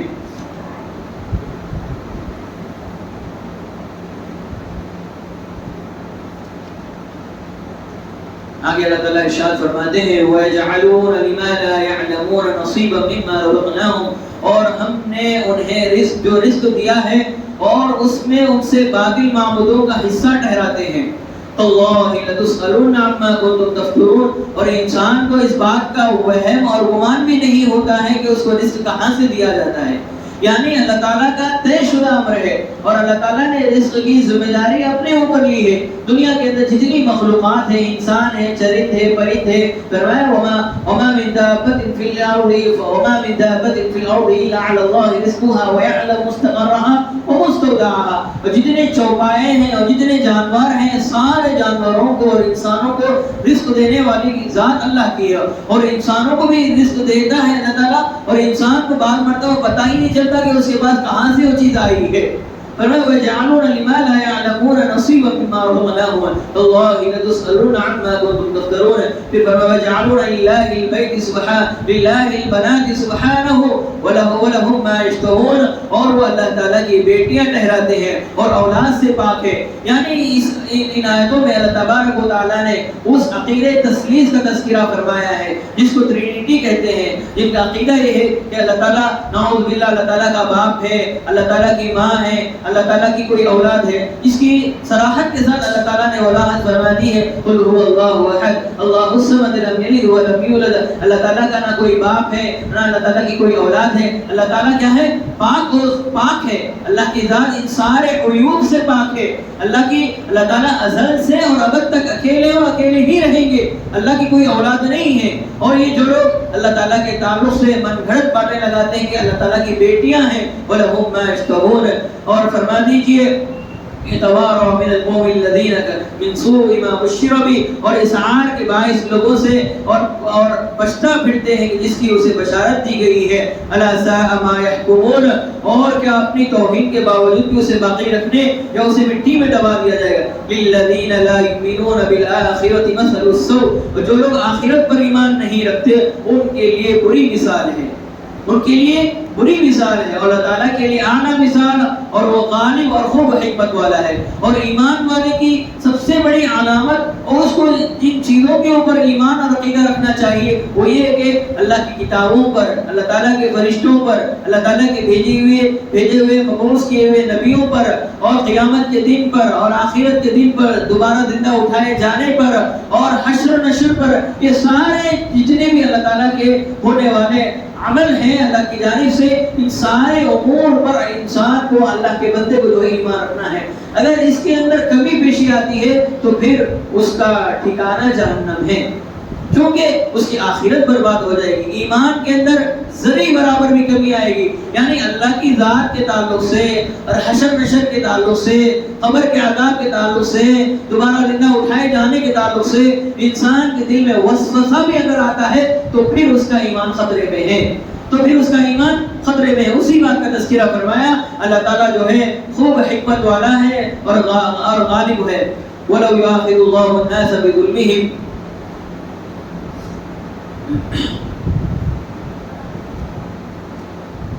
اس کے بعد اللہ تبارک و تعالیٰ نے سورۃ النحل کی آیت نمبر 66 میں فرمایا وَإِنَّ لَكُمْ فِي الْأَنْعَامِ لَعِبْرَةً, اور بے شک ہم یعنی تمہارے لیے چوپائے اور عبرت کے لیے اور غور و فکر کرنے والوں کے لیے سامان بنایا ہے. اور چوپائے جس کو ہم استعمال کرتے ہیں, جیسے ابھی تذکرہ کیا گیا ہے, اس کے اندر گھوڑا, خچر, گدھا وغیرہ ہے. اور یہ جہاں پر اللہ تبارک و تعالیٰ نے یہ چوپایوں کا تذکرہ فرمایا ہے، وہ چوپائے وہ ہیں جس کے ذریعے سے انسان جو ہے اس سے لطف اندوز ہوتا ہے، اپنی بھوک مٹاتا ہے۔ نسقیکم مما فی بطونہ من بین فرث ودم لبنا خالصا، فرمایا کہ ہم تمہیں پلاتے ہیں اس سے جو ان کے پیٹوں میں ہے، یعنی اس سے مراد دودھ ہے۔ جو گائے ہے اور جو بھینس ہوتی ہے، جب وہ گندی گھاس اور ایسا چارہ چرتی ہے جس چارے کو انسان دیکھتا ہے اور سڑے ہوئے کھانے کو ہاتھ میں لینے سے جو ہے اس کو آڑ محسوس ہوتی ہے انسان کو، ایسا چارہ وہ جب بھینس اور گائے چرتی ہے کھاتی ہے، اس کے بعد اللہ تبارک و تعالیٰ اس کے بدن سے من بین فرث ودم، فرث کے معنی آتے ہیں گوبر کے اور دم کے معنی آتے ہیں خون کے، اور اللہ تعالیٰ خون اور اس گوبر کے اندر سے اس پاک اور صاف اور شفاف دودھ کو نکالتے ہیں، اور ایسا دودھ جب وہ نچڑا جاتا ہے، تھنوں سے نکالا جاتا ہے، تو پھر اس کے اندر کوئی گندگی نہیں ہوتی، پوری بالکل پیوریفائی ہو کر وہ آتا ہے۔ یہ اللہ تعالیٰ کی سب سے بڑی خلقت ہے۔ اللہ تعالیٰ نے جو نشانیاں ہمیں عطا فرمائی ہیں انسانوں کے لیے غور و فکر کرنے کے لیے، فائدہ اٹھانے کے لیے، اس میں سے ایک علامت اور ایک اللہ تعالیٰ کی خلقت یہ بھی ہے کہ جانور جب چڑھتا ہے اس سے صاف اور شفاف اس کے تھنوں سے دودھ نکلتا ہے اور اس سے انسان فائدہ اٹھاتا ہے۔ خالصا سائغا للشاربین، اور اس میں خالص پینے والوں کے لیے فائدہ ہے، یعنی اس سے دودھ کا تذکرہ اور دودھ کے فائدوں کا تذکرہ فرمایا ہے اللہ تعالیٰ نے۔ دودھ کے اندر اللہ تعالیٰ نے بے شمار فائدوں کو رکھا ہے، اسی لیے اللہ کے رسول کے بارے میں آتا ہے حدیث میں، جب اللہ کے رسول صلی اللہ علیہ وسلم کے سامنے اور بہت ساری چیزیں رکھی گئی تھی، اللہ کے رسول صلی اللہ علیہ وسلم نے دودھ کو پسند فرمایا، کیونکہ اللہ تعالیٰ نے دودھ کے اندر وہ تاثیر رکھی ہے کہ دودھ کے ذریعے سے انسان کی بھوک بھی مٹ جاتی ہے اور پیاس بھی اس کی مٹ جاتی ہے۔ وَمِن ثَمَرَاتِ النَّخِيلِ وَالْأَعْنَابِ تَتَّخِذُونَ مِنْهُ سَكَرًا وَرِزْقًا حَسَنًا، اور کھجوروں اور انگوروں کے کچھ پھل وہ ہیں جن سے تم اور مختلف چیزیں بناتے ہو، اچھا رزق حاصل کرتے ہو۔ إِنَّ فِي ذَلِكَ لَآيَةً لِقَوْمٍ يَعْقِلُونَ، اور بے شک اس میں نشانی ہے ان لوگوں کے لیے جو عقل رکھتے ہیں، عقل رکھنے والوں کے لیے نشانی ہے۔ اس کے بعد اللہ تبارک و تعالیٰ نے وحی کا تذکرہ فرمایا، جس طرح اللہ تبارک و تعالیٰ نے وحی کو پیغمبروں تک پہنچایا ہے، پیغمبروں کو بھیجا ہے، پیغمبروں کے پاس بھیجا ہے، اللہ تعالیٰ نے اسی طرح وحی کو شہد کی مکھی کی طرف بھیجا ہے۔ اور دنیا کے اندر اللہ تعالیٰ نے جتنی چیزیں ہیں، بہت سارے جانور ہیں دنیا کے اندر، سارے جانوروں کو اللہ تعالیٰ نے علم دیا ہے، ان کو سکھایا ہے، لیکن اللہ تعالیٰ نے جہاں بات شہد کی مکھی کی آتی ہے تو اللہ تعالیٰ نے اس کو وحی بھیجا ہے، اس کی طرف وحی کو بھیجا ہے۔ وَأَوْحَىٰ رَبُّكَ إِلَى النَّحْلِ أَنِ اتَّخِذِي مِنَ الْجِبَالِ بُيُوتًا وَمِنَ الشَّجَرِ وَمِمَّا يَعْرِشُونَ، اور آپ کے رب نے شہد کی مکھی کو الہام کیا ہے، اور پہاڑوں میں گھر اور چھتیں بنا کر، اور درختوں میں ان میں جو لوگ اور جو چھپرے بناتی ہے شہد کی مکھی، اور اللہ تعالیٰ نے اس کے اندر اتنی عقل سلیم عطا فرمائی جس کا اندازہ نہیں لگایا سکتا۔ اور آگے فرمایا ثم کلی من کل ثمرات فاسلکی سبل ربک ذللا، اور پھر ہر قسم کے پھلوں اور پھولوں سے کھاؤ اور رس چوس کر اور اپنے رب کے آسان کی ہوئی راہوں پر چل۔ یخرج من بطونها شراب مختلف الوانه، اور ان شہد کی مکھی کے پیٹوں سے مختلف رنگوں کا مشروب یعنی شہد نکلتا ہے۔ آپ نے دیکھا ہوگا مارکیٹ کے اندر مختلف قسم کے شہد ہوتے ہیں، کوئی شہد جو ہے بالکل پیلا ہوتا ہے، تھوڑا زرد ہوتا ہے، تھوڑا زرد آلود ہوتا ہے، زعفرانی کلر کا ہوتا ہے، مختلف قسم کے جو رنگ ہوتے ہیں شہد کے، اللہ تعالیٰ نے ان شہد کے رنگوں کا بھی تذکرہ فرمایا ہے۔ ایک شہد کی مکھی ایسی ہے جس کے اندر مختلف قسم کے رنگوں کے شہد کو بنانے کی صلاحیت اللہ نے اس کے اندر رکھی ہے، بنانے یعنی شہد دینے کی صلاحیت مختلف قسم کے رنگوں کی۔ اور کیسا اللہ تعالیٰ نے اس کا ایک نظام بنایا ہے۔ شہد کی مکھی کے بارے میں تحقیق کے بعد یہ بات معلوم ہوتی ہے، شہد کی مکھی اپنا گھونسلہ خود بناتی ہے، اور جہاں پر وہ اچھے اور تر و تازہ اور خوشنما پھولوں کی، ایسے نہیں کہ زہریلے پھول بھی ہوتے ہیں، زہریلے پتے بھی ہوتے ہیں، اس پر جا کر رس نہیں چوستی، بلکہ وہ تر و تازہ اچھے پھولوں کا رس چوس کر لا کر جو ہے اپنے ٹھٹے میں لا کر رکھتی ہے، جو اپنا گھر ہوتا ہے اس کے اندر۔ اور کوئی مکھی کے بارے میں آتا ہے، تحقیق کرنے والوں نے لکھا ہے کہ اگر کوئی مکھی کسی گندے زہریلے پتے کا رس چوس کر اس کے گھر پر آنے کی کوشش کرتی ہے تو دوسری مکھیاں اس کو ختم کر دیتی ہے۔ دوسرے مکھیاں جو باہر پھرتی ہیں، آپ نے دیکھا ہوگا شہد کی مکھی کے پٹھے کے بالکل سامنے جو پھرتی ہیں، جو اصل میں نگرانی کرتی ہیں، وہ ایسے شہد کی مکھیوں کا نگرانی کرتی ہیں، وہ جو زہر لے کر، یعنی کوئی مکھی جو زہر چوس کر آتی ہے تاکہ اس کا جو انفیکشن ہے دوسرے مکھیوں میں نہ پھیلے، تو اس کو اندر آنے نہیں دیتی۔ اور اس کے علاوہ شہد کی مکھی کا کمال یہ ہے کہ ایک مرتبہ جب کہیں وہ کوئی پھول کو دیکھتی ہے، کئی رس والے پھلوں کو دیکھتی ہے، تو دوسرے مکھیوں کو وہاں پر لے جاتی ہے، آ کر اشارہ کرتی ہے، اور سارے مکھی جا کر وہاں پر چوس کر رس جمع کرنے کے لیے جاتی ہیں، اور پھر اپنے گٹے میں آتے ہیں۔ اور کوئی مکھی کے بارے میں تحقیق کرنے والوں نے لکھا ہے کہ کوئی ایک مکھی ہے، کسی ایک پھول پر جو ہے ڈستی ہے، اور ڈس کر جو ہے اس کا اچھا رس پی لیتی ہے، اس کے بعد جو ہے وہاں پر ایک نشان چھوڑ کر چلے جاتی ہے، ایک نشان چھوڑ کر چلے جاتی ہے، تاکہ دوسرے آنے والی مکھیوں کی نظر جب پڑتی ہے تو اس کو یہ سمجھ میں آئے کہ اس پھول کا جو رس ہے چوس لیا گیا ہے، اس پھول کا جو رس ہے یہ دوسری مکھی نے چوس کر رکھا ہے۔ اس طرح کا نشان مکھی چوس کر جاتی ہے، یعنی چھوڑ کر جاتی ہے۔ یہ اللہ تعالیٰ کا بنایا ہوا نظام ہے۔ فرمایا کہ فصلوں کی سبل ربک ذللا، اور پھر اپنے رب کی آسان کی ہوئی راہوں پر یخرج من بطونها شراب مختلف الوانه، اور اس کی مختلف یعنی مزے ہیں اور مختلف رنگوں کا مشروب ہے، اور اس میں لوگوں کے لیے شفا ہے، فیہ شفاء للناس، اور اس میں پینے والوں کے لیے، سارے لوگوں کے لیے، دنیا کے اندر جتنے لوگ ہیں، یہاں پر للناس کا تذکرہ کیا گیا، لفظ استعمال کیا گیا، دنیا کے جتنے لوگ تھے سارے لوگ پییں گے تو ان کے لیے فائدہ ہوگا۔ حدیث میں آتا ہے کہ اللہ کے رسول صلی اللہ علیہ وسلم کے دور میں صحابی رسول تھے، اور انہوں نے اپنے بھائی کے پیٹ کے بارے میں شکایت کی تھی، تو اللہ کے رسول نے ان سے کہا کہ تم پانی کے اندر شہد ملا کر پلایا کرو، پانی کے اندر جو ہے شہد پلا کر پلایا کرو اپنے بھائی کو، اپنے بھائی کے جو ہے پیٹ کی جو تکلیف ہے دور ہو جائے گی۔ ایک دن ہوا، دوسرے دن آئے، تیسرے دن میں کہا کہ میرے بھائی کی کوئی تکلیف نہیں، یعنی تکلیف جو ہے وہ ختم نہیں ہو رہی۔ اللہ کے رسول صلی اللہ علیہ وسلم نے ان کے جواب میں کہا کہ اللہ کا جو کلام ہے برحق ہے، اللہ کی جو وحی ہے برحق ہے، اللہ کی ایک آیت برحق ہے۔ تیرا بھائی جو ہے، تیرے بھائی کا پیٹ جو ہے بطن و اخی کا، اللہ کے رسول نے فرمایا کہ تیرے بھائی کا جو پیٹ ہے وہ جھوٹا ہے۔ ان فی ذلک لآیات لقوم یتفکرون، اور بے شک اس میں بھی غور و فکر کرنے والوں کے لیے بہت بڑی نشانیاں ہیں۔ اللہ یخلقکم ثم یتوفاکم، اور اللہ تعالیٰ نے تمہیں پیدا کیا ہے پھر وہی تمہیں وفات دیتا ہے۔ ومنکم من یرد الی ارذل العمر لکی لا یعلم بعد علم شیئا، اور تم میں سے کوئی ناکارہ عمر تک پہنچا دیا جاتا ہے تاکہ وہ علم کے بعد کچھ نہ جانے، ان اللہ علیم قدیر، اور اللہ تعالیٰ خوب جاننے والا اور خوب قدرت رکھنے والا ہے۔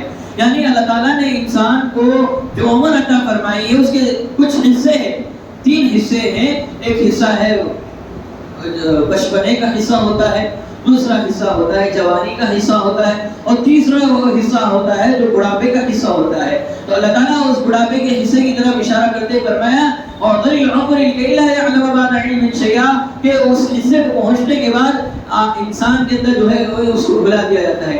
آپ نے دیکھا ہوگا بہت سارے جو ضعیف حضرات ہوتے ہیں جن کی عمر جو ہے 70 80 یا 90 کو پہنچ چکی ہے، بعض مرتبہ کچھ چیزیں بھول جاتی ہیں، دواؤں کے سلسلے میں، کھانے پینے کے اپنے نظام کے تعلق سے، اپنا جو بھی شیڈول ہوتا ہے کھانے پینے اور دیگر چیزوں باتوں کے تعلق سے جو ہے بھول ان کے اندر آ جاتی ہے۔ یہ اللہ تعالیٰ کا نظام ہے، لیکن اللہ تعالیٰ کسی چیز سے کوئی چیز اللہ تعالیٰ کی چھپی ہوئی نہیں ہے۔ ان اللہ علیم بذات الصدور، اللہ تعالیٰ ہر چیز کو جاننے والا ہے، جو کوئی پچھلے گزرا ہے، جو گزر رہا ہے، جو آگے آنے والا ہے، اور جو چیزیں دنیا کے اندر، زمینوں کے اندر، آسمانوں کے اندر چھپی ہوئی ہے، ان چیزوں سے بھی اللہ تعالیٰ واقف ہے۔ اس لیے کہا گیا قرآن میں ان اللہ علام الغیوب، اللہ تعالیٰ غیبوں کا علم جانتے ہیں، علام ہے، سارے جتنے علوم رکھنے والے ہیں ان سارے علوم رکھنے والوں کے مقابلے میں اللہ تعالیٰ کیا ہے؟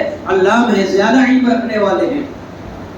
اللہ فضل بعضکم علی بعض فی الرزق، اور اللہ تعالیٰ نے رزق میں تم میں سے بعض کو بعض پر فضیلت دی ہے، اور پھر جن لوگوں کو فضیلت دی گئی ہے وہ اپنا رزق ان لوگوں کی طرف نہیں لوٹانے والے، اور جن کے دائیں ہاتھ مالک بنے ہیں اور وہ اس رزق میں برابر ہوں۔ افبنعمت اللہ یجحدون، کیا پھر وہ اللہ تعالیٰ کی نعمتوں ہی کے منکر ہیں؟ یعنی امور معیشت نشانی اور نعمت ہے۔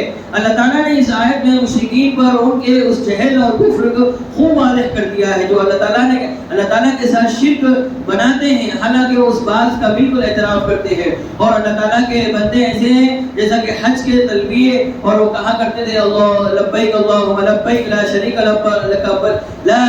لک لبیک ان الحمد والنعمت لک والملک، اور اللہ میں حاضر ہوں تیرا کوئی شریک نہیں ہے۔ لیکن کفار اور مشرکین اور زمانے جاہلیت میں ان کا تلبیہ کچھ الگ تھا کہ وہ لوگ آخر میں کہتے تھے اللہ آپ کے ساتھ کوئی اور بھی ہے، یعنی ہم جس ایک معبود کو ہم مان لیتے ہیں، سارے معبودوں کو چھوڑ دیں گے اور آپ کے ساتھ کسی ایک معبود کو بھی ہم جو ہے شامل کر لیں گے، تو اللہ تعالیٰ کے پاس جو ہے یہ پالیسی نہیں چلے گی۔ اللہ تعالیٰ نے ان کی اس بات کی تردید کرتے ہوئے فرمایا کہ تم اس بات کو پسند نہیں کرتے ہو کہ ہم تمہیں جو رزق دیا ہے اس میں تمہارے غلام بھی تمہارے ساتھ شریک ہو جائیں، تو اللہ تعالیٰ نے اس بات کو کیسے پسند فرمائے گا؟ الہیت و تعظیم اور اس کے بندے اس کے شریک بن جائیں، جیسا کہ دوسری آیات نے فرمایا ضرب لكم مثلا من انفسكم هل لكم من ملكت ايمانكم من شركاء فيما رزقناكم فانتم فيه سواء تخافونهم كخيفتكم، اور اس نے تمہارے لیے تمہیں میں سے ایک مثال بیان فرمائی ہے، بھلا جن لونڈیوں اور غلاموں کے ساتھ تمہارے دائیں ہاتھ مالک ہے اور اس مال میں جو ہم نے تمہیں اور تم کو عطا فرمایا ہے اور تمہارے شریک ہیں، کیا تم اس میں ان کو اپنے برابر مالک سمجھتے ہو؟ یعنی انسان دنیا کے اندر کاروبار کرتا ہے اور مختلف امور کرتا ہے، تو ان امور کے اندر جو ہے اپنے جو مالک ہوتا ہے اپنی ملکیت کے اندر کسی اور کو شریک نہیں کرتا ہے، کسی اور کو شریک کرنا گوارا نہیں ہوتا اپنے، یعنی وہ جو باس ہوتا ہے جو مینیجر ہوتا ہے کیا کرتا ہے کہ میں ہوں، میرا ہی چل رہا ہوں، میں ہی بڑا ہوں، تو کسی اور کو جو ہے ساتھ میں شریک نہیں کرے گا۔ تو اللہ تعالیٰ اس کی مثال دیتے ہوئے فرما رہے ہیں جب تم اپنے غلاموں کو اپنے برابر نہیں سمجھتے ہو تو کیا میں تم جن معبودوں کی عبادت کرتے ہو کیا میں ان کو اپنا شریک بنا لوں؟ جس کی تم عبادت کرتے ہو دوسروں کے میرے علاوہ وہ میرے برابر کیسے ہو سکتے ہیں؟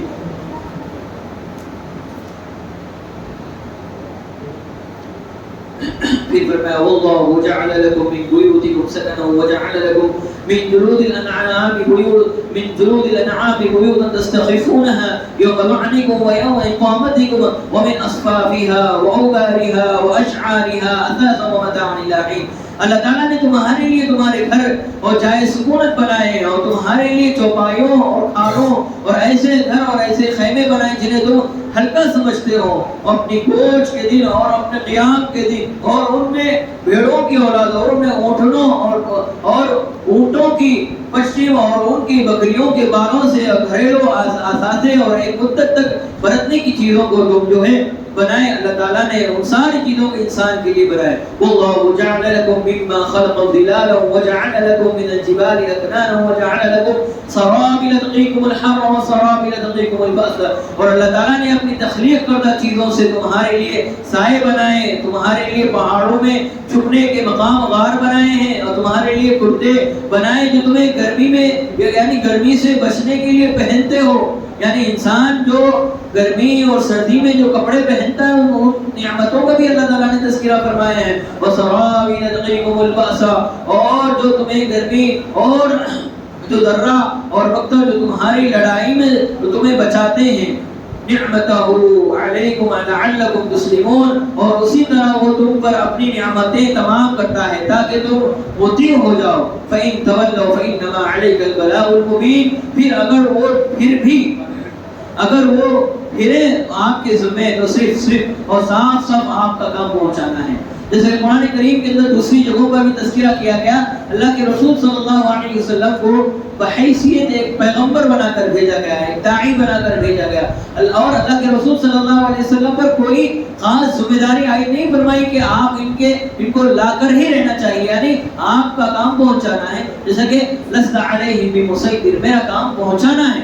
اللہ کے رسول نے خود فرمایا لست علیہ بمسیطر، کہ میرا کام پہنچانا ہے، میں پہنچا دیا ہوں، اور عمل کرنا، اس کو سمجھنا، اس کو اپنانا ہی بندوں کی ذمہ داری ہے، امتیوں کی ذمہ داری ہے۔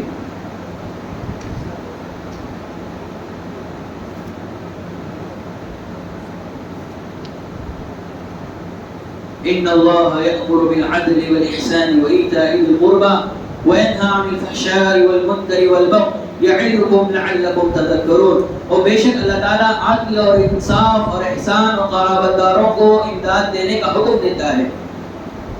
عن الفحشاء والمنکر، اور بے حیائی اور برے کام اور ظلم و زیادتی سے منع کرتا ہے. یعظکم لعلکم تذکرون، اور وہ تمہیں وعظ کرتا ہے تو تاکہ تم نصیحت حاصل کرو، نصیحت کو پکڑو. اور یہ آیت کریمہ ہے جو حضرت عبداللہ ابن عمر رضی اللہ تعالیٰ عنہ کے دور سے جمعے کے خطبوں میں چلتی آ رہی ہے. اور آپ نے جمعوں کے خطبوں میں سنتے ہوں گے کہ دوسرے خطبے میں ان اللہ یأمرکم بالعدل والإحسان وإیتاء ذی القربى وینہی عن الفحشاء والمنکر یعظکم لعلکم تذکرون.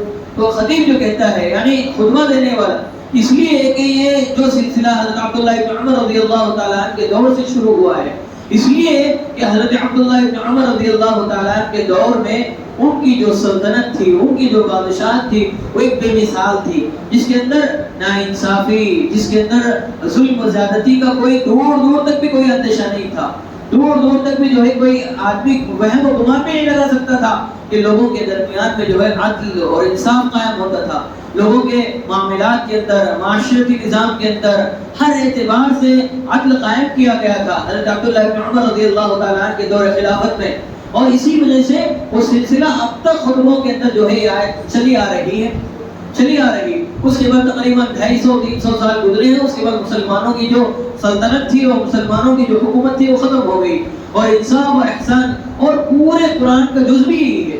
صحابہ کرام سے پوچھا گیا، اللہ کے رسول صلی اللہ علیہ وسلم سے پوچھا گیا تو یہی بتلایا کہ عدل اور انصاف پر ہی اسلام شریعت جو ہے نافذ ہوتی ہے. اور یہ ان کے دور میں جو حاکم تھے، گورنر تھے، اس کے باوجود بھی جب ان کے بیٹے سے گناہ ہوتا ہے تو انہوں نے اپنے بچے کو، اپنے لڑکے کو سزا دینے کے تعلق سے پیچھے نہیں ہٹے. جس طرح ایک عام آدمی جو رہنے والا ہے، یعنی جو عام رعایا کا جو حکم ہے وہی حکم میرے لڑکے کا بھی ہوگا، اس اعتبار سے انہوں نے اپنے لڑکے کو بھی سزا دلوائی.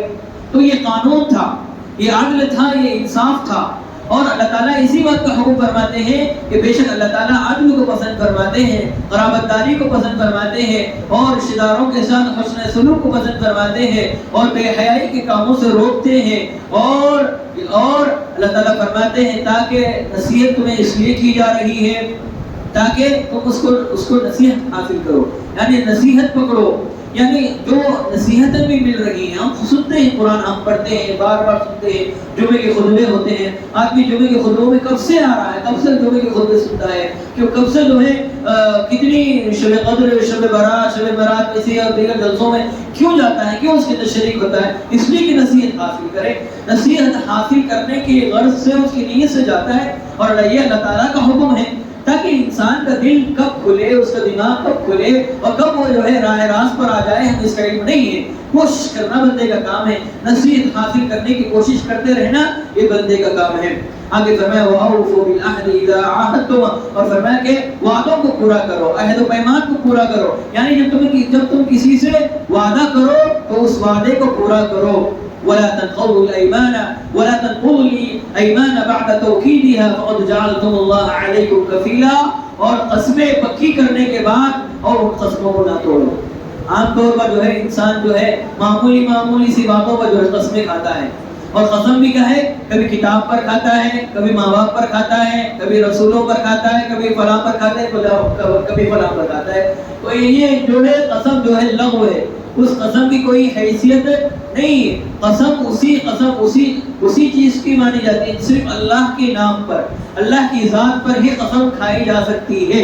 وہ بھی کب؟ جب انسان کو بہت زیادہ سخت ضرورت پڑے، اور معمولی باتوں پر جو ہے انسان قسم نہ کھائے اور قسم کھا کر جو ہے ان قسموں کو نہ توڑے. اللہ تعالیٰ اسی کا تذکرہ فرمایا وَلَا تَنقُضُوا الْأَيْمَانَ بَعْدَ تَوْكِيدِهَا، جب تم قسمیں کھا لو تو ان قسموں کو پکے ہونے کے بعد ان قسموں کو مت توڑو. وَقَدْ جَعَلْتُمُ اللَّهَ عَلَيْكُمْ كَفِيلًا، اور اللہ تعالیٰ کو اپنا کفیل بنایا کرو. کیونکہ انسان کی جو کفالت، اصل جو اللہ تعالیٰ ہے، انسان کی جو کفالت ہے رزق کے اعتبار سے، اور انسان کی حیات اور ممات اور انسان کی زندگی اور انسان کے جتنی نعمتیں اس کو دنیا کے اندر ملنے والی ہیں، ملیں گی، ان ساری نعمتوں کی اور ساری ضرورتوں کی، ان ساری خواہشات کا اصل جو کفیل ہے وہ اللہ تعالیٰ ہے. وَكَفَى بِاللَّهِ حَسِيبًا، اللہ تعالیٰ کی ذات پر جو ہے ہمارا ایمان ہونا چاہیے، اللہ تعالیٰ کی ذات پر ہی عقیدہ ہونا چاہیے. اور انسان کو اللہ تعالیٰ نے حکم فرمایا کہ تم اللہ کو اپنا کفیل بنا لو. اللہ کی کفالت میں اگر تم آ جاؤ گے تو پھر تمہیں کسی چیز کی ضرورت نہیں پڑے گی. اللہ کے رسول صلی اللہ علیہ وسلم نے ہمارے گھر میں مہاجرین و انصار کے درمیان میں باہمی اتحاد و تعاون کا معاہدہ کروایا تھا، اور اس کے معنی ہے کہ آپ صلی اللہ علیہ وسلم نے ان میں مواخذات قائم فرمائی تھی، حتیٰ کہ وہ ایک دوسرے کی وفات کی صورت میں وارث بھی قرار پائے تھے. اللہ تعالیٰ نے اسے منسوخ قرار دیا ہے. اور پختہ قسمیں توڑنے والوں کو اللہ تعالیٰ نے ان آیتوں میں ڈانٹ ڈپٹ کی ہے، یعنی اللہ تعالیٰ نے منع فرمایا ہے. آگے فرمایا وَلَوْ شَاءَ اللَّهُ لَجَعَلَكُمْ أُمَّةً وَاحِدَةً وَلَكِنْ يُضِلُّ مَن يَشَاءُ وَيَهْدِي مَن يَشَاءُ. اور اگر اللہ تعالیٰ چاہتا تو تمہیں ایک ہی امت بنا دیتا. اللہ تعالیٰ اگر چاہتا تو ایک ہی امت بنا دیتا، لیکن وہ جسے چاہے گمراہ کرتا ہے، جسے چاہے ہدایت دیتا ہے. یعنی دنیا کے اندر اللہ تعالیٰ نے بے شمار نبیوں کو مبعوث فرمایا، بے شمار کتابوں کو نازل فرمایا، اور بے شمار صحیفوں کو نازل فرمایا، بے شمار صحیفے دیے گئے. اللہ تعالیٰ اگر چاہتے تو اس بات پر بھی اللہ تعالیٰ قادر تھے کہ دنیا کے اندر اتنے 1,24,000 نبیوں کی ضرورت ہی نہیں تھی. اللہ تعالیٰ چاہتے تو ایک ہی نبی بھیج دیتے، اللہ تعالیٰ چاہتے تو ایک ہی کتاب نازل فرماتے. لیکن یہ اللہ تعالیٰ کی منشا ہے اور اللہ تعالیٰ کی قدرت ہے. اللہ تعالیٰ جس کو چاہتے ہیں ہدایت عطا فرماتے ہیں. وَلَكِنْ يُضِلُّ مَن يَشَاءُ وَيَهْدِي مَن يَشَاءُ. لیکن وہ جسے چاہتا ہے گمراہ کر دیتا ہے، جسے چاہتا ہے ہدایت عطا فرماتا ہے. وَلَا تُسْأَلُونَ عَمَّا كُنتُمْ تَعْمَلُونَ. اور تم اس سے ضرور اس کا سوال ہوگا، اور تم سے اس کا ضرور سوال ہوگا جو کچھ تم عمل کرتے ہو. یعنی انسان دنیا کے اندر اچھا کرے گا تو بھی اس کا سوال ہوگا، برا کرے گا تو بھی اس کا سوال ہوگا. ہر چیز کے بارے میں انسان سے جو ہے سوال کیا جائے گا. جیسا کہ حدیثوں میں ہم سنتے ہیں کہ اس کی کمائی کے تعلق سے، اس کے پہننے کے تعلق سے، اس کے علم کے تعلق سے، اور اس کے ان نعمتوں کے تعلق سے، اس کے وقت کے تعلق سے، اور اس کے حیات جو اللہ نے اس کو زندگی عطا فرمائی ہے، یعنی اس کو جو صحت عطا فرمائی ہے، اس صحت کے تعلق سے ہر اعتبار سے اللہ تعالیٰ جو ہے انسان کو سوال فرمائیں گے. اخیر میں فرمایا ان الذين لا يؤمنون بآيات الله لا يهديهم الله ولهم عذاب أليم. بلا شبہ جو لوگ اللہ کی آیات پر ایمان نہیں لاتے اللہ تعالیٰ انہیں ہدایت نہیں دیتا. اور لا يهديهم الله ولهم عذاب أليم، اور اللہ تعالیٰ ان کے لیے کیا ہے؟ دردناک عذاب تیار کر رکھا ہے. پیغمبروں پر نازل کردہ آیات سے اعراض کرنے والے اور ان کو جھٹلانے والے اور ان کو برا بھلا اور ان کو شاعر یا جادوگر کہنے والوں کے بارے میں اللہ تعالیٰ نے فرمایا کہ ان کو ہدایت نہیں ملنے والی ہے. اللہ تعالیٰ نے فرمایا کہ اس شخص کو ہدایت نہیں دیتا اس کے ذکر سے اعراض کرے. یعنی اللہ تعالیٰ کے ذکر سے اور اللہ تعالیٰ کے اس نظام سے اور بھیجی ہوئی کتابوں سے اعراض کرنے والا، اس سے دور بھاگنے والوں کو اللہ تعالیٰ ہدایت نہیں دیتا. جو قریب آنا چاہتا ہے، جس کے دل میں امید ہو، جس کے دل میں ایمان کا چراغ روشن ہو کہ وہ چاہت کو آرزو کرتا ہو کہ میں جو ہے راہ راست پر آ جاؤں، میں صراط مستقیم پر آ جاؤں، تو اللہ تعالیٰ اس کے لیے راستے بھی ہموار فرماتے ہیں، اس کے لیے اللہ تعالیٰ اسباب بھی اختیار کرتے ہیں. اور جو آدمی ہدایت سے بھاگنا چاہتا ہے، اللہ تعالیٰ سے بھاگنا چاہے، دور ہونا چاہتا ہے، تو اس کے لیے کوئی آدمی نہیں، کوئی دنیا کی کوئی طاقت نہیں روک سکتا. اس کے لیے تو جہنم ہے. أولئك الذين تبع الله على قلوبهم وسمعهم وأبصارهم وأولئك هم الغافلون. یہ وہی لوگ ہیں جن کے دلوں، کافروں اور آنکھوں پر اللہ تعالیٰ نے مہر لگا دی ہے. اور قرآن کریم کی سورۃ البقرہ کی ابتدائی آیات میں بھی اس کا تذکرہ ہوا ہے. صم بكم عمي فهم لا يرجعون لا جرم انهم في الآخرة هم الخاسرون. اللہ تعالیٰ ان بہرے اندھے لوگوں کا تذکرہ اور ان کے عذاب کا تذکرہ فرمایا ہے، اور آخرت میں یہی لوگ خسارے میں ہوں گے. دعا فرمائیں کہ اللہ تعالیٰ ہم تمام کو کہنے سے زیادہ عمل کرنے کی توفیق عطا فرمائے. آمین. وآخر دعوانا الحمد للہ رب العالمین.